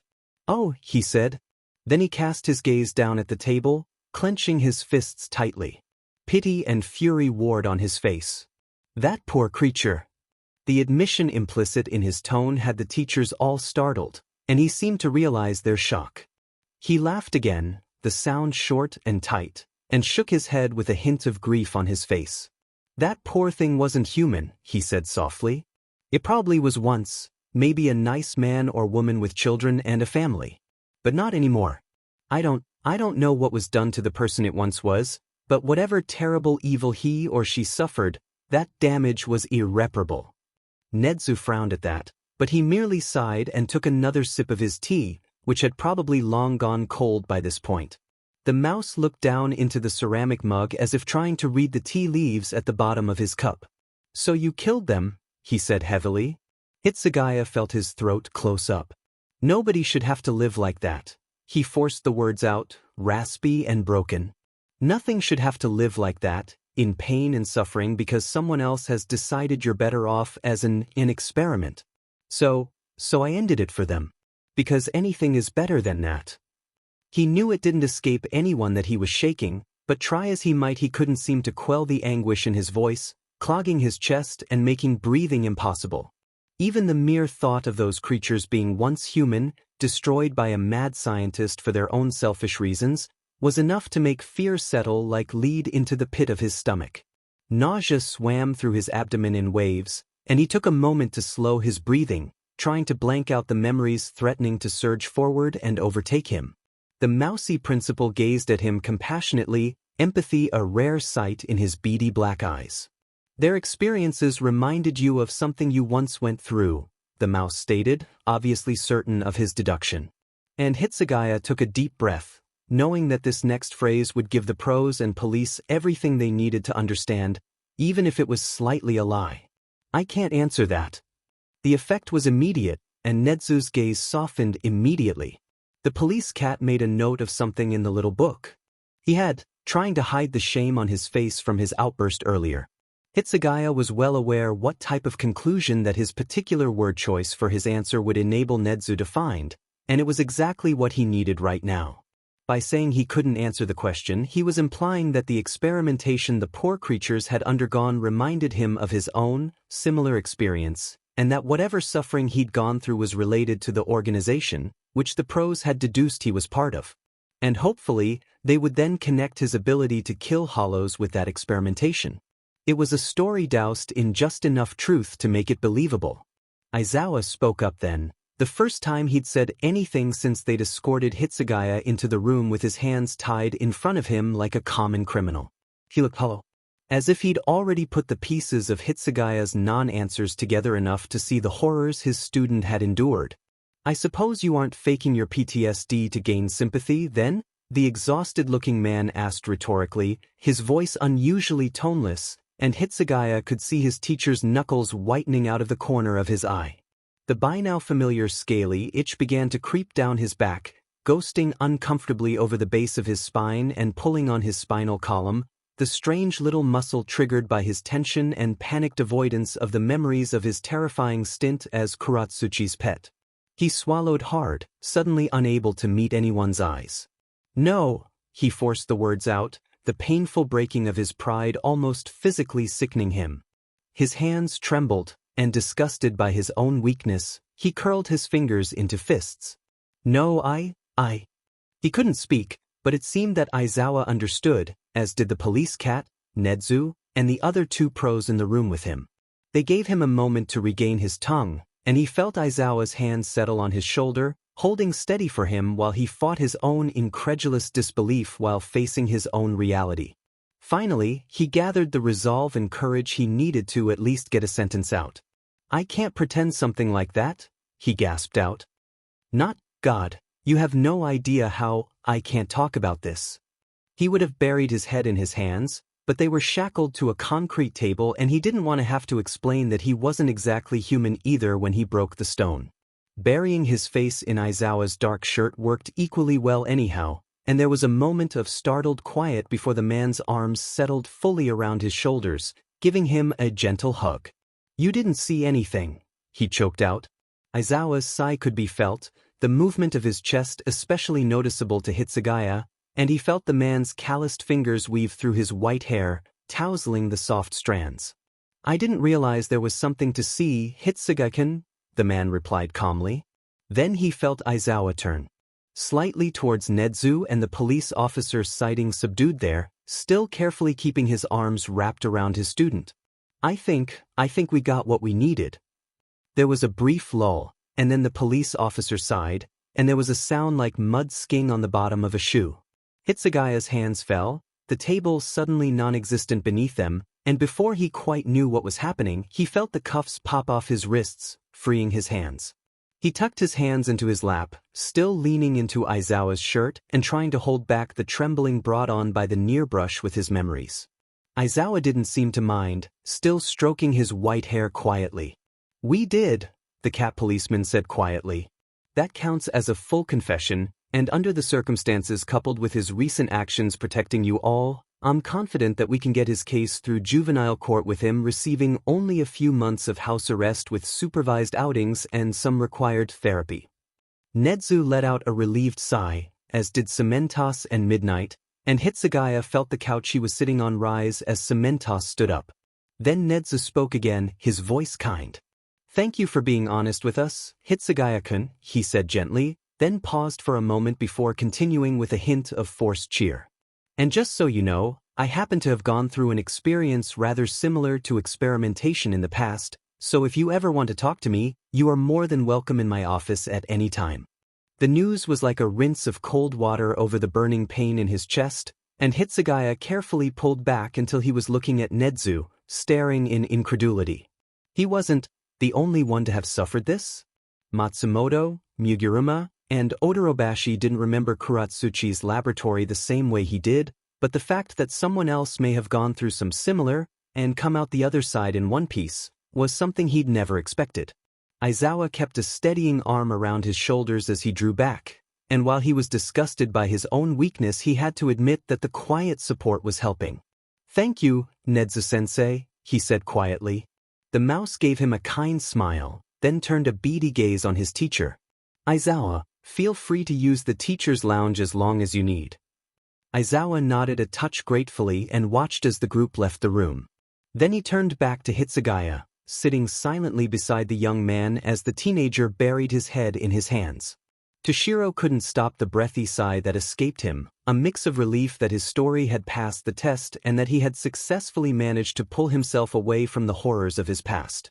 Aizawa didn't say anything to him, only sat quietly and waited for him to collect himself.